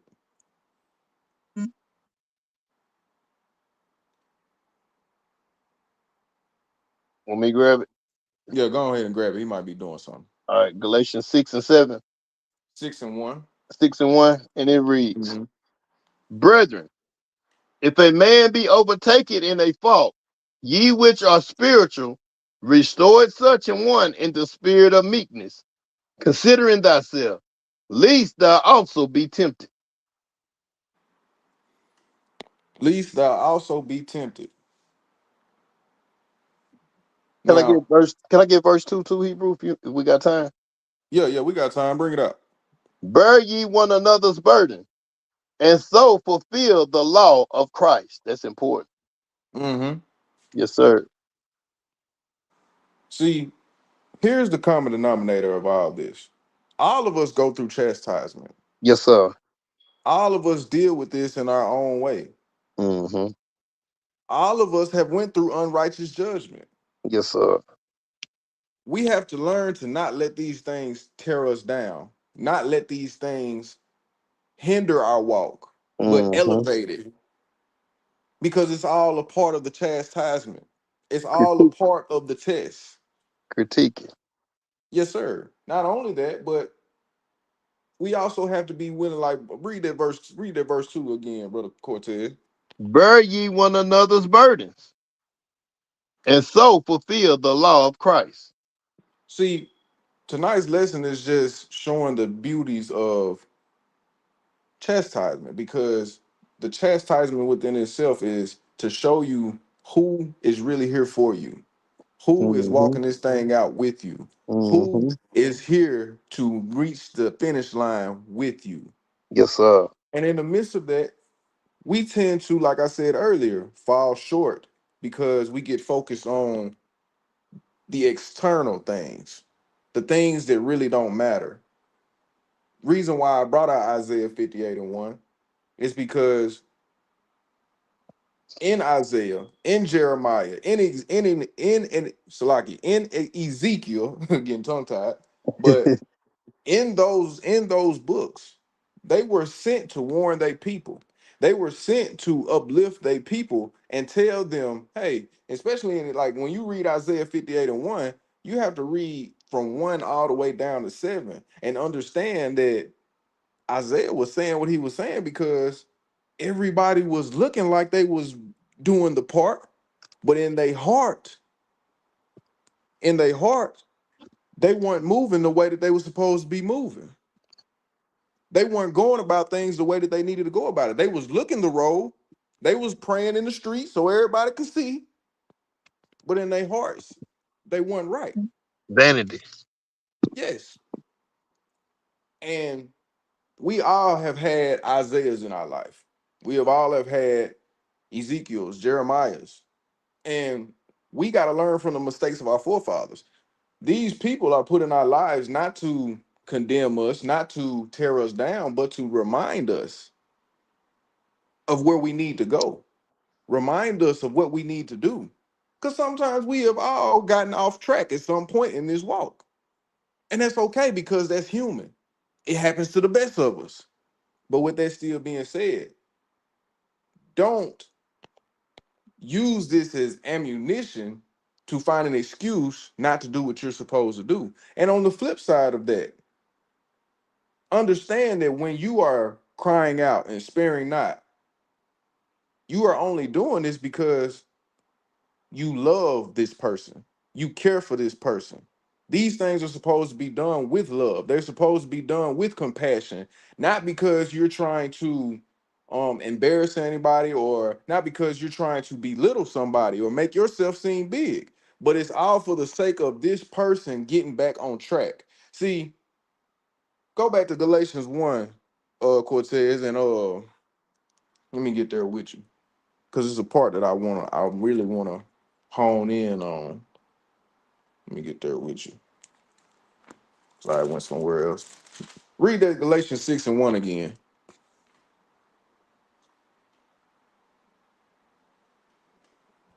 Galatians 6:1 reads, Brethren, if a man be overtaken in a fault, Ye which are spiritual, Hmm. restore such a one in the spirit of meekness. Restore. Stop Mm-hmm. right there. Let's stop and restore. See, the key words here is, brethren, if a man be overtaken in fault, ye which are spiritual. See, Isaiah 51 and Galatians 6 and 1 correlate with each other because they are spiritual. Because the Mm-hmm. spiritual purpose of crying out and sparing not is to restore your brother, to restore your sister, and help them Mm-hmm. get back on track. The Not spiritual, condemned. yes, the spiritual purpose of Galatians 6 and 1 is to restore your brother because he committed a fault, the fault being Mm-hmm. a sin. Such as one in spirit of meekness. Meekness, man, hey, you'll be amazed. And my brothers are my witnesses on here. Um, you'll be amazed how many times Brother Stephanie had to correct me. You'll be amazed. You'll be amazed how many times Brother Mikael had to show me something.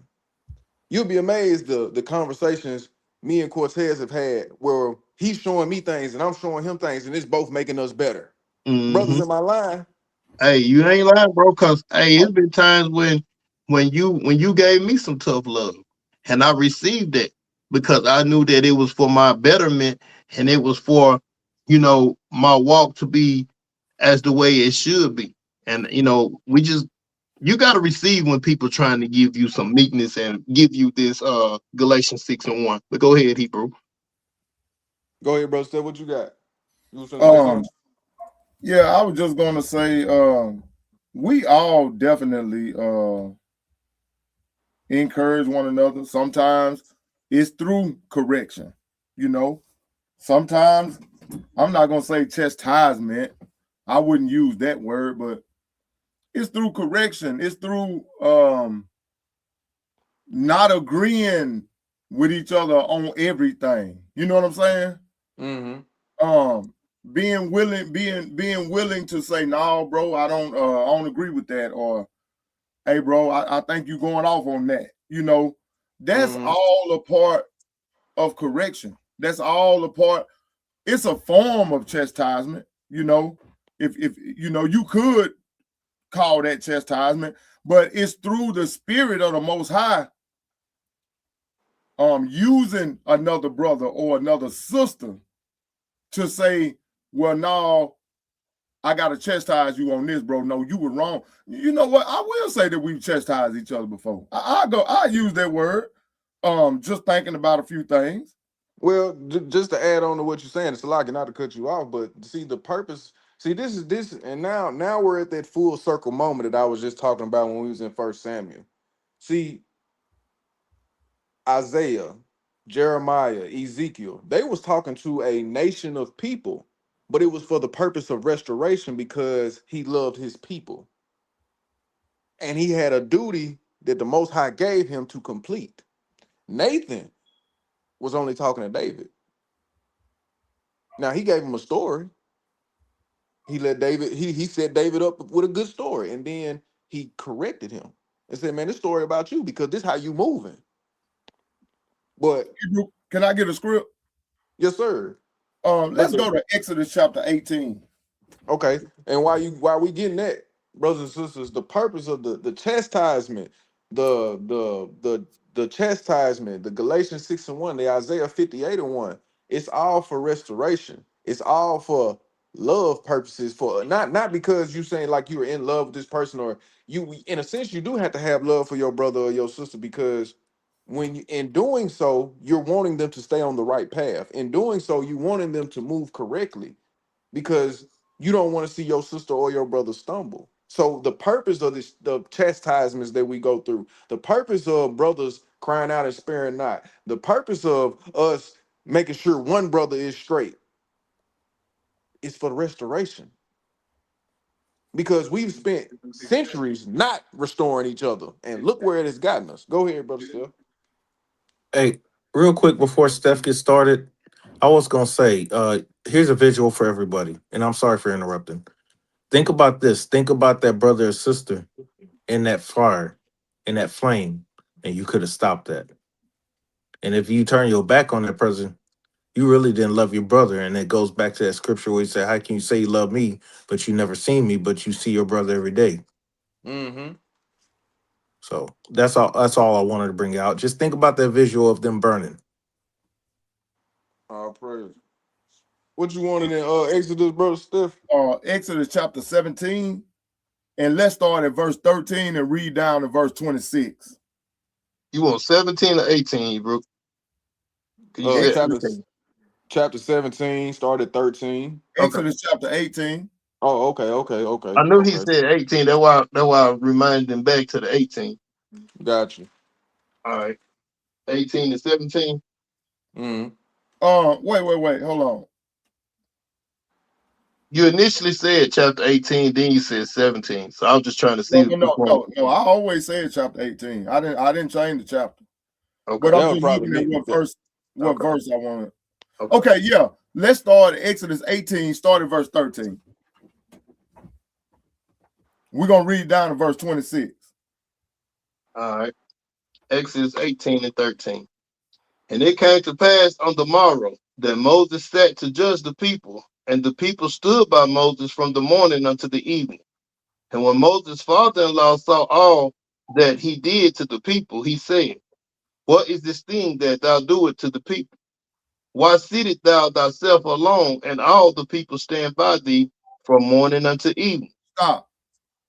So Jethro, Moses' father-in-law, is watching his son-in-law stretch himself thin, right?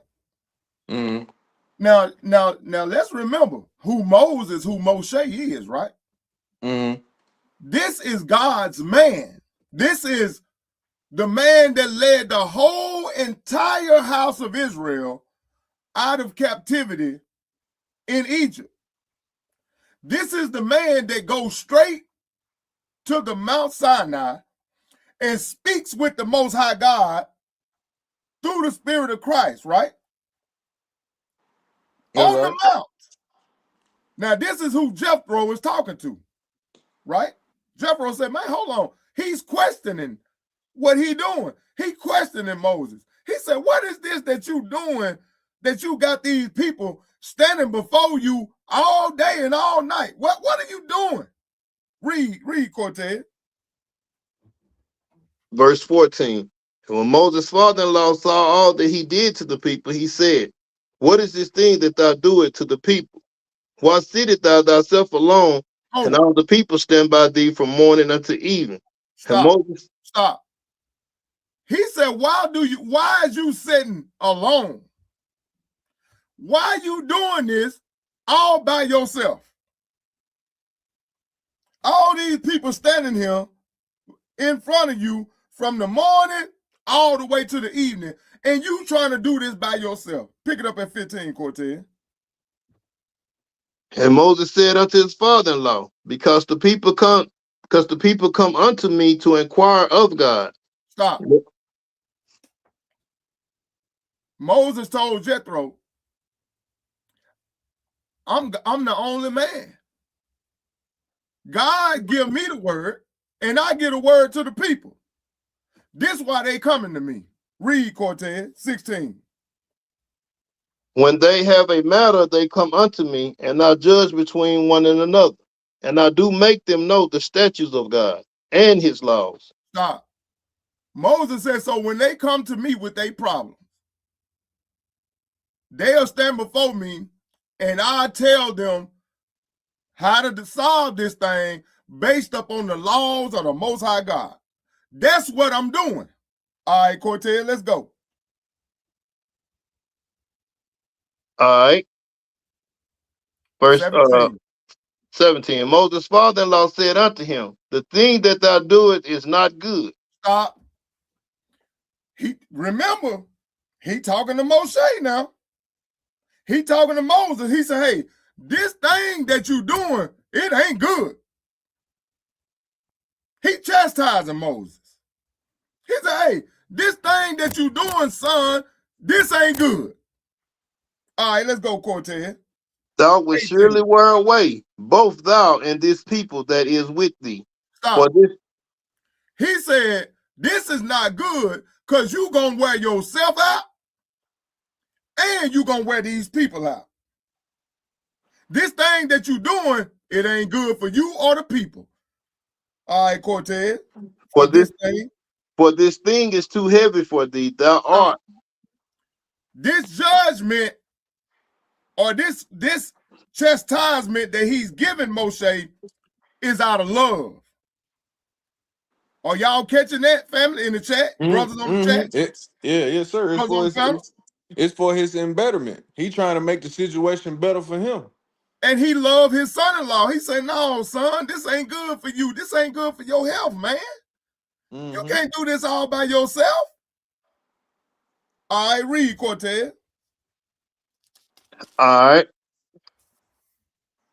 For this thing is too heavy for thee. Thou art not able to perform it thyself alone. See, Hearken. you ain't able to.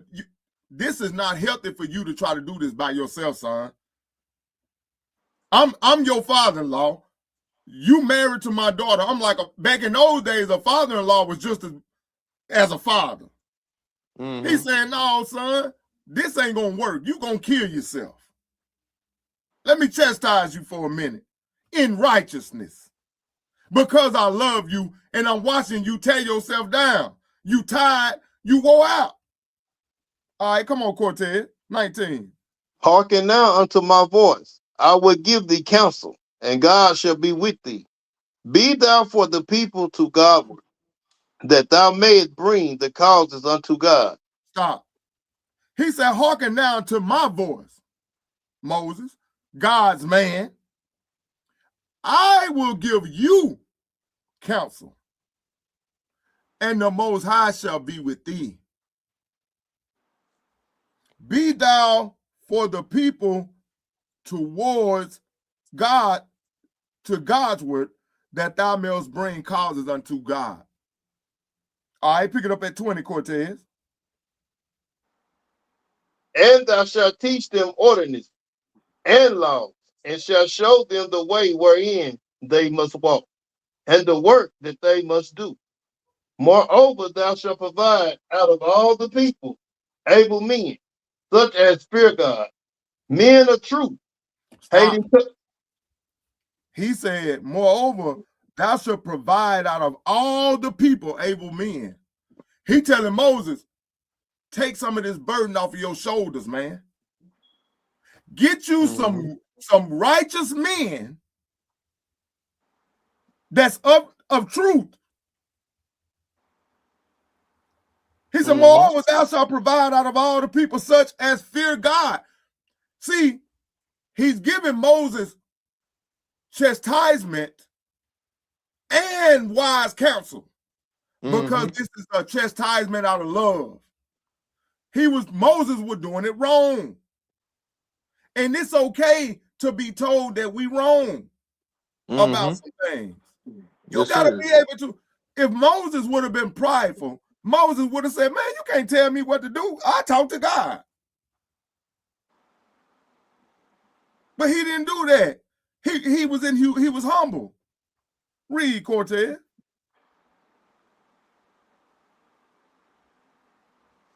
All right. Hating covenants, and place such over them to be rulers of thousands and rulers of hundreds, rulers of fifties and rulers of tens.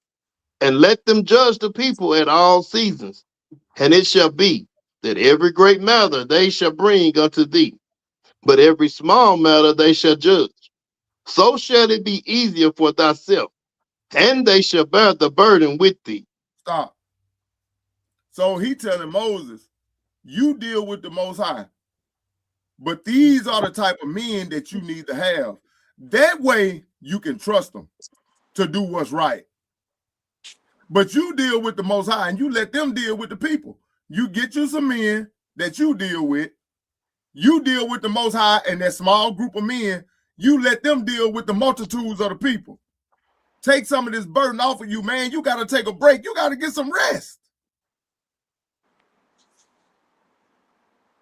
All right. If thou shalt do this thing, and God command thee so, then thou shalt be able to endure. And all this people shall also go to their place in peace. So Moses hearkened unto the voice of his father-in-law and did all that he said. And Moses chose able men out of Israel and made them heads over the people, rulers of thousands, rulers of hundreds, rulers of fifties, and rulers of ten. Stop. Stop. Now, right now to the day, you got assemblies that do this. Mm-hmm. You got brothers that'll tear them down for that. No, they're not Moses. But when you got a huge congregation, that's how you got to deal. You got to have other men that help you do the work. That's right. That's why these brothers operate that way, because they saw it in the scriptures. Mm-hmm. All right, finish that 26 out, Cortez. All right, Salakia. You know, the scriptures, the Bible tells us that, you know, the body has many members. You know, you got to utilize your members. You know what I'm That's saying? right. So That's right.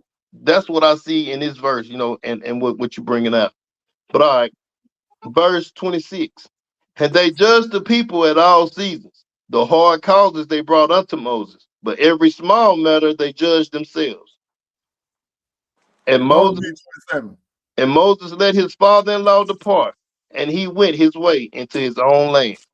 So Jethro stayed there to chastise his son-in-law, to give him wise counsel. And then he knew it was wise counsel. That's why he told Moses, take it before the Most High and see what he say about it. You see what I'm saying? Mm-hmm. That lets you know that he done this out of love. So this was a chastisement out of love, not an unrighteous judgment. I yield right there, Hebrew. Praises. Praises. And I'm actually glad that you brought that out when you did, because like that's we can stop it right there. But as I close, I want to just say this. It's stuff that we have to unpack, and understanding that chastisement is rooted in love and the desire to correct according to God's word. It comes with humility, understanding, and obedience to his laws. So we also have to reflect accountability and long suffering towards others. This is all in one when you are actually going through something. See, the chastisement comes down from the Most High, of course. But in the midst of that chastisement, you're supposed to have that which Brother Stephen was just bringing out in Exodus to get through it. You're supposed to have that guidance to get through it, that correction, that understanding, taking accountable for what you may have caused yourself to be in chastisement for, and us getting through it together. And on the flip side of that, when you look at things from an unrighteous judgment, it can be rooted in self-righteousness, hypocrisy, or pride. It applies human standards instead of God's law. It tears down rather than build up, which is another reason why I like the way Brother Stephen just brought that out in Exodus, because here you see when, even though he was correcting something that he needed to, even though Moses' father-in-law was correcting him in an area that he needed it at, he still did it in love. And because of that love, because of that correction, because of that of Moses doing what Brother Stephen did, listening and not feeling arrogant in the sense like I don't have to listen to you, it started something that is still being carried out today, especially with us waking up now. So we have to understand that chastisement is a loving correction aligned with God's law and his humility. Well, and it will not, it's done in humility, excuse me. And unrighteous judgment is hypocritical. It's based on a human bias and most of the time rooted in pride. So that's why we always have to check our hearts and our actions and make sure they're always lined up with God's word before we cast a judgment on somebody else. With that being said, correction is not about condemnation, but it's about reconciliation with God, building up our brothers and sisters in the faith. Give me Corsair real quick, give me 1 Corinthians 13, 1 and 2. All right. First Corinthians, what was that chapter again? Hebrews to like.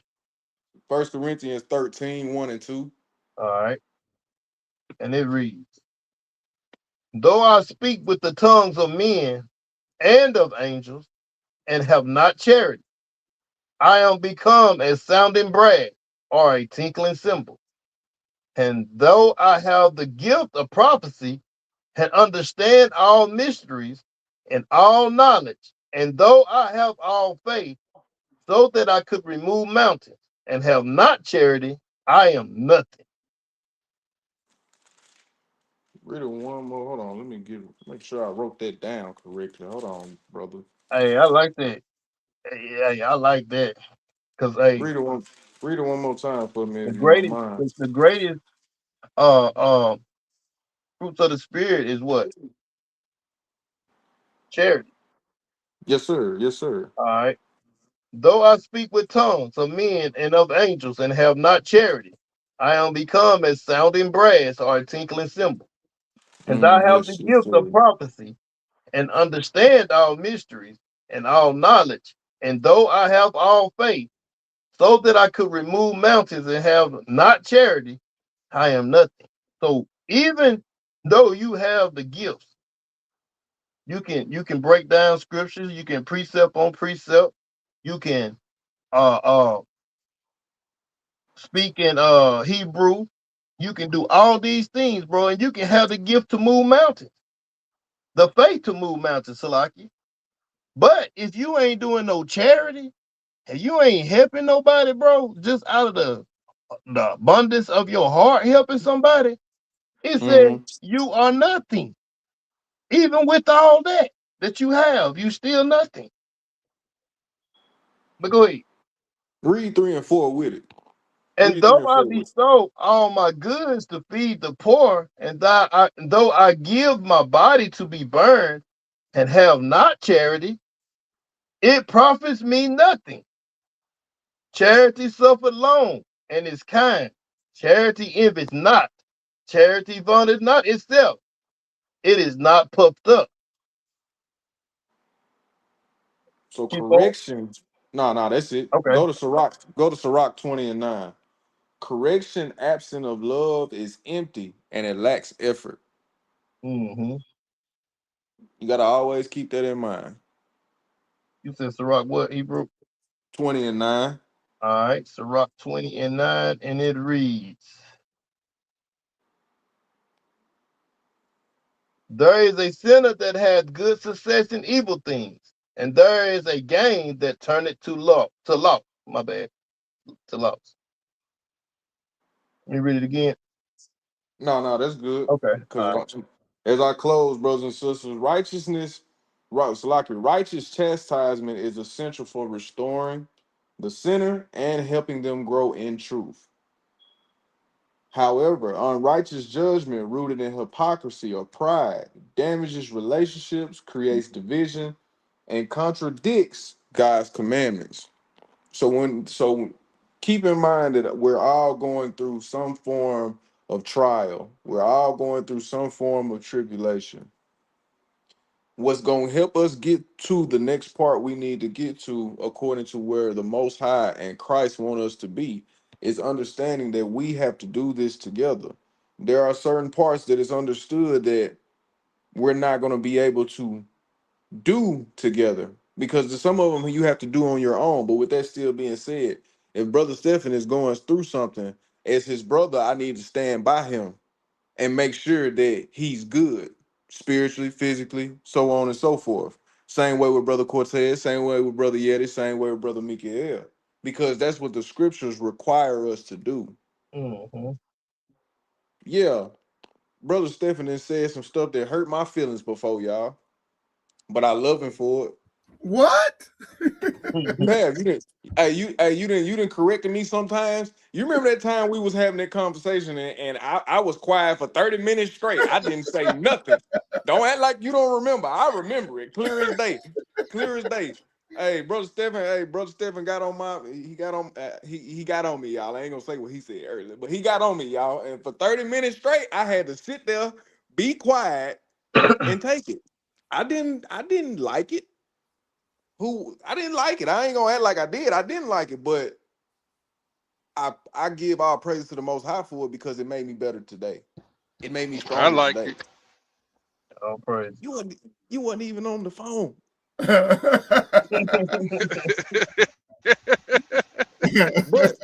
But to give a contrast to that, when I first got in here, y'all, Brother Mikael could hear my nervousness.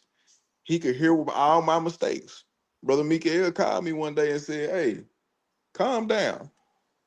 You got a thing for this. You are capable of doing this." Brother Mikael, then you called me and tell me that one day. You got a gift to Yes, teach. sir. Don't run away from it.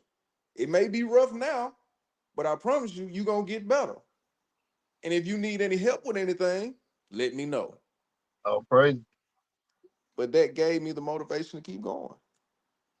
In the same way, like I said with me and Brother Cortez, we have had conversations where, hey, it was painful for both of us. Right. Right. It was painful for both of us. Yes, sir. But we in a better space today. Yes, sir. No doubt. So, like I said, righteous chastisement is essential for restoring, Mm-hmm. helping each other grow. And if Right. we're not doing that, what are we doing? Because we done did everything else the wrong way. We know how to do it wrong. It's easy to do it wrong. Right. Let's do it the right way. Yes, sir. Let's get the kingdom. That's all I'm saying. And with that, brothers and sisters, I close. This has been my lesson for tonight.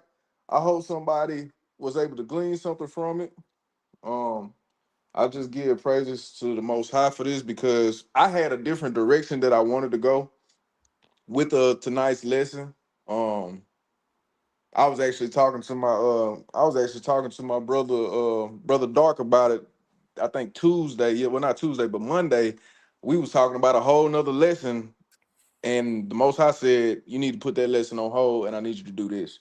So, of course we got to be obedient and do what he's saying. That's what I did. So I just hope whoever was supposed to receive it tonight, I pray that you was able to receive it. And that's all I got, brothers. Y'all got anything?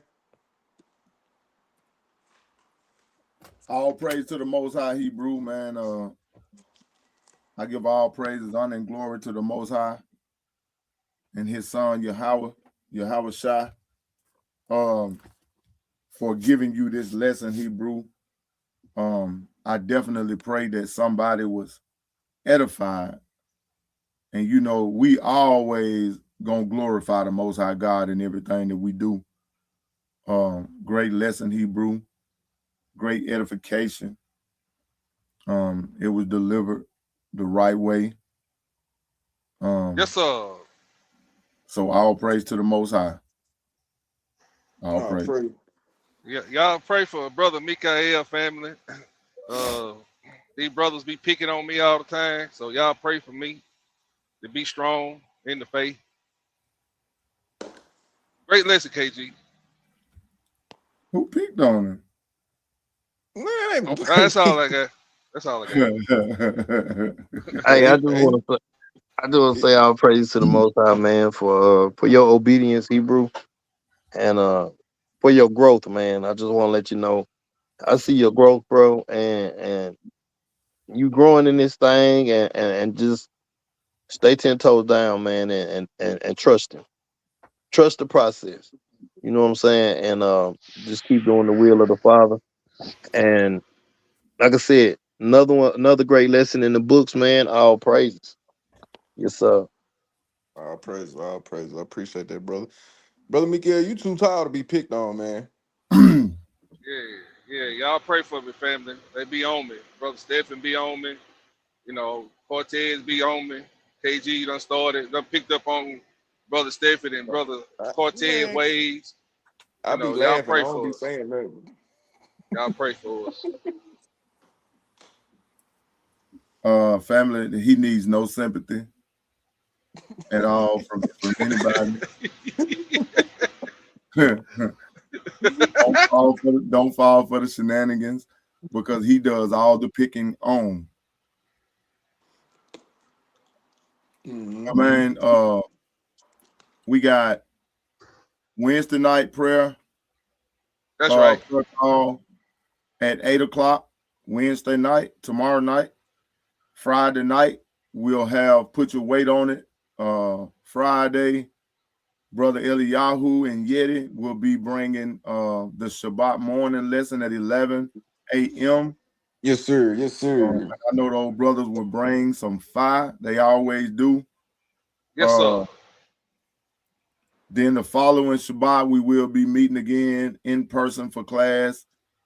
So everybody just make preparations for that.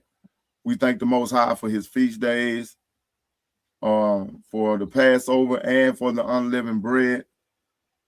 And we just thank him for his word, for his Holy Spirit, and for his son, YAH'S, that we can be forgiven of our sins, and for the covering that he's given our people in these perilous times. Yes, Wars, sir. rumors of wars going on all around us, gas prices through the roof, food prices through the roof. But somehow the Most High still continue to make a way for his people, and we praise him for that. We pray for the soon destruction of our open enemies that have held us in captivity, in derision for hundreds of years. We pray that the Most High will come back to judge our enemies. We pray that by the time he does come, that the remnant of the house of Israel got their stuff together. Yes, sir. So let us strive to keep God's laws, statutes, and commandments to the best of our ability. No excuses, no shortcuts. Let's get it right, family. Hey, Brother Steph, who teaching that on that third Shabbat? You. No, it'll be on me. Oh, it's on you. I thought it was on me. You say, Brother Cortez, Brother Steph.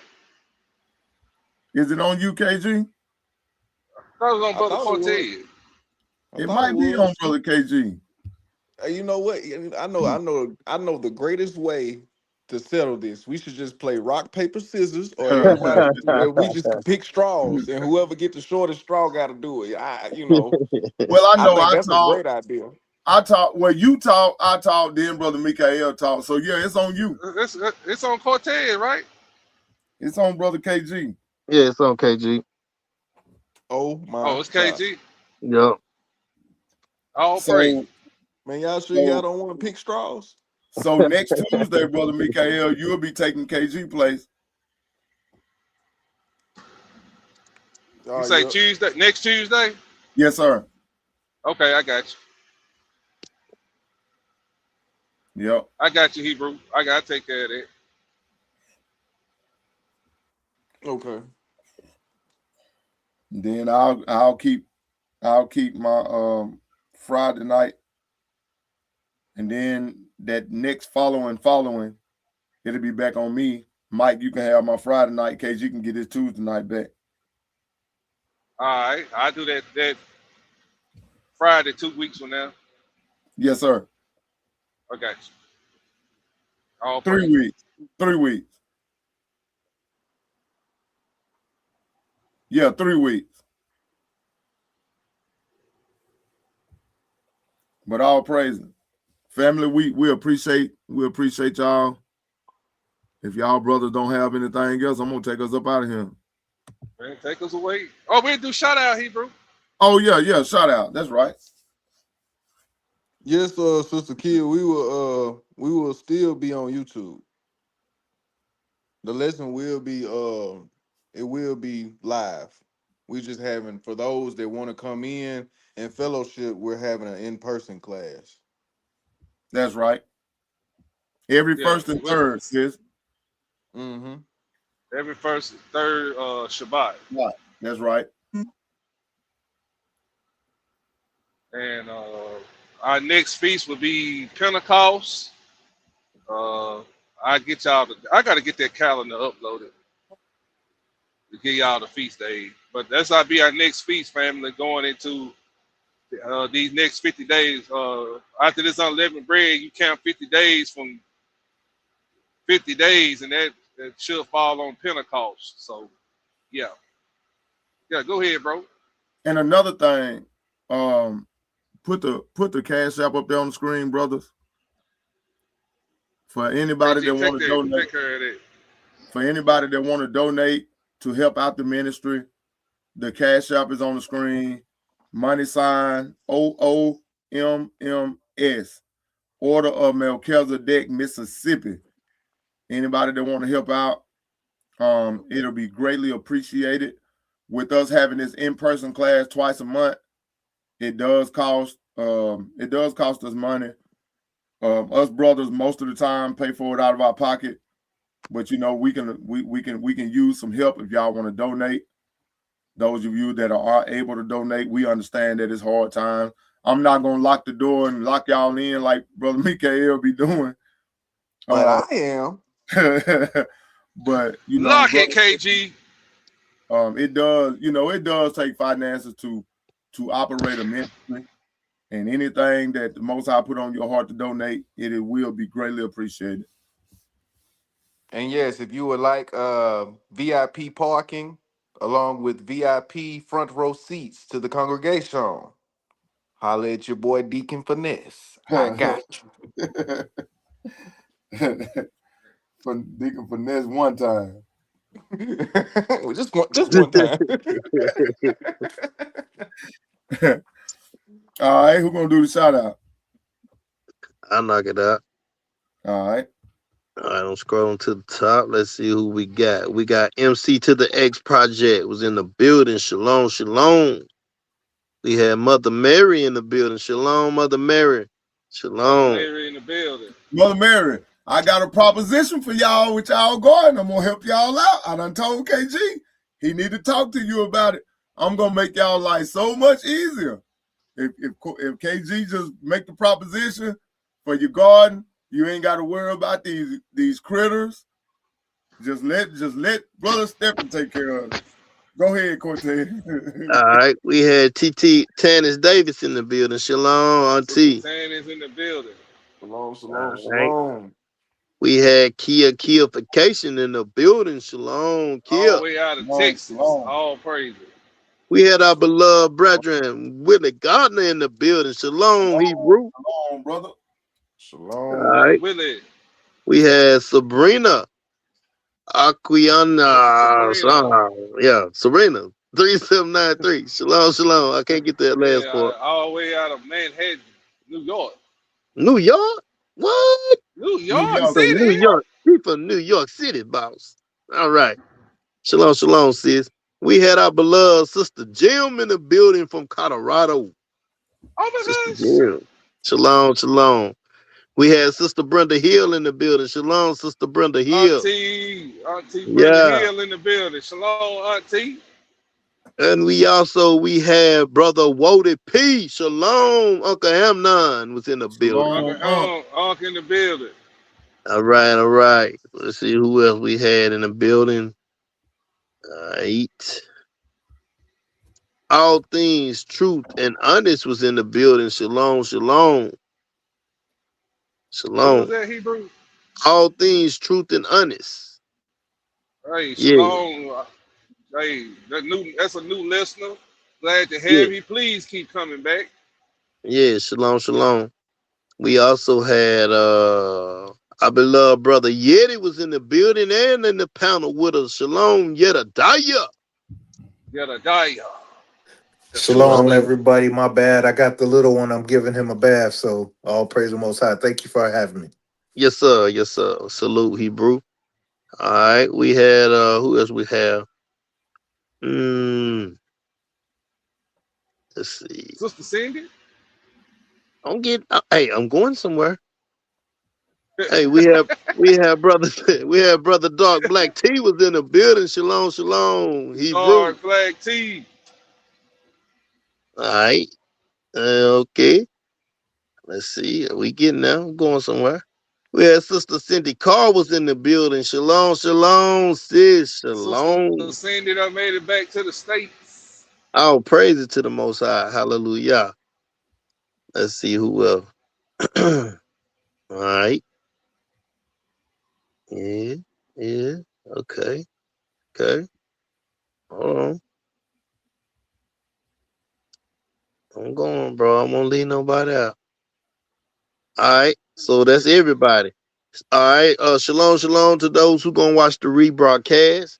Shalom to the ones that's in the bushes watching.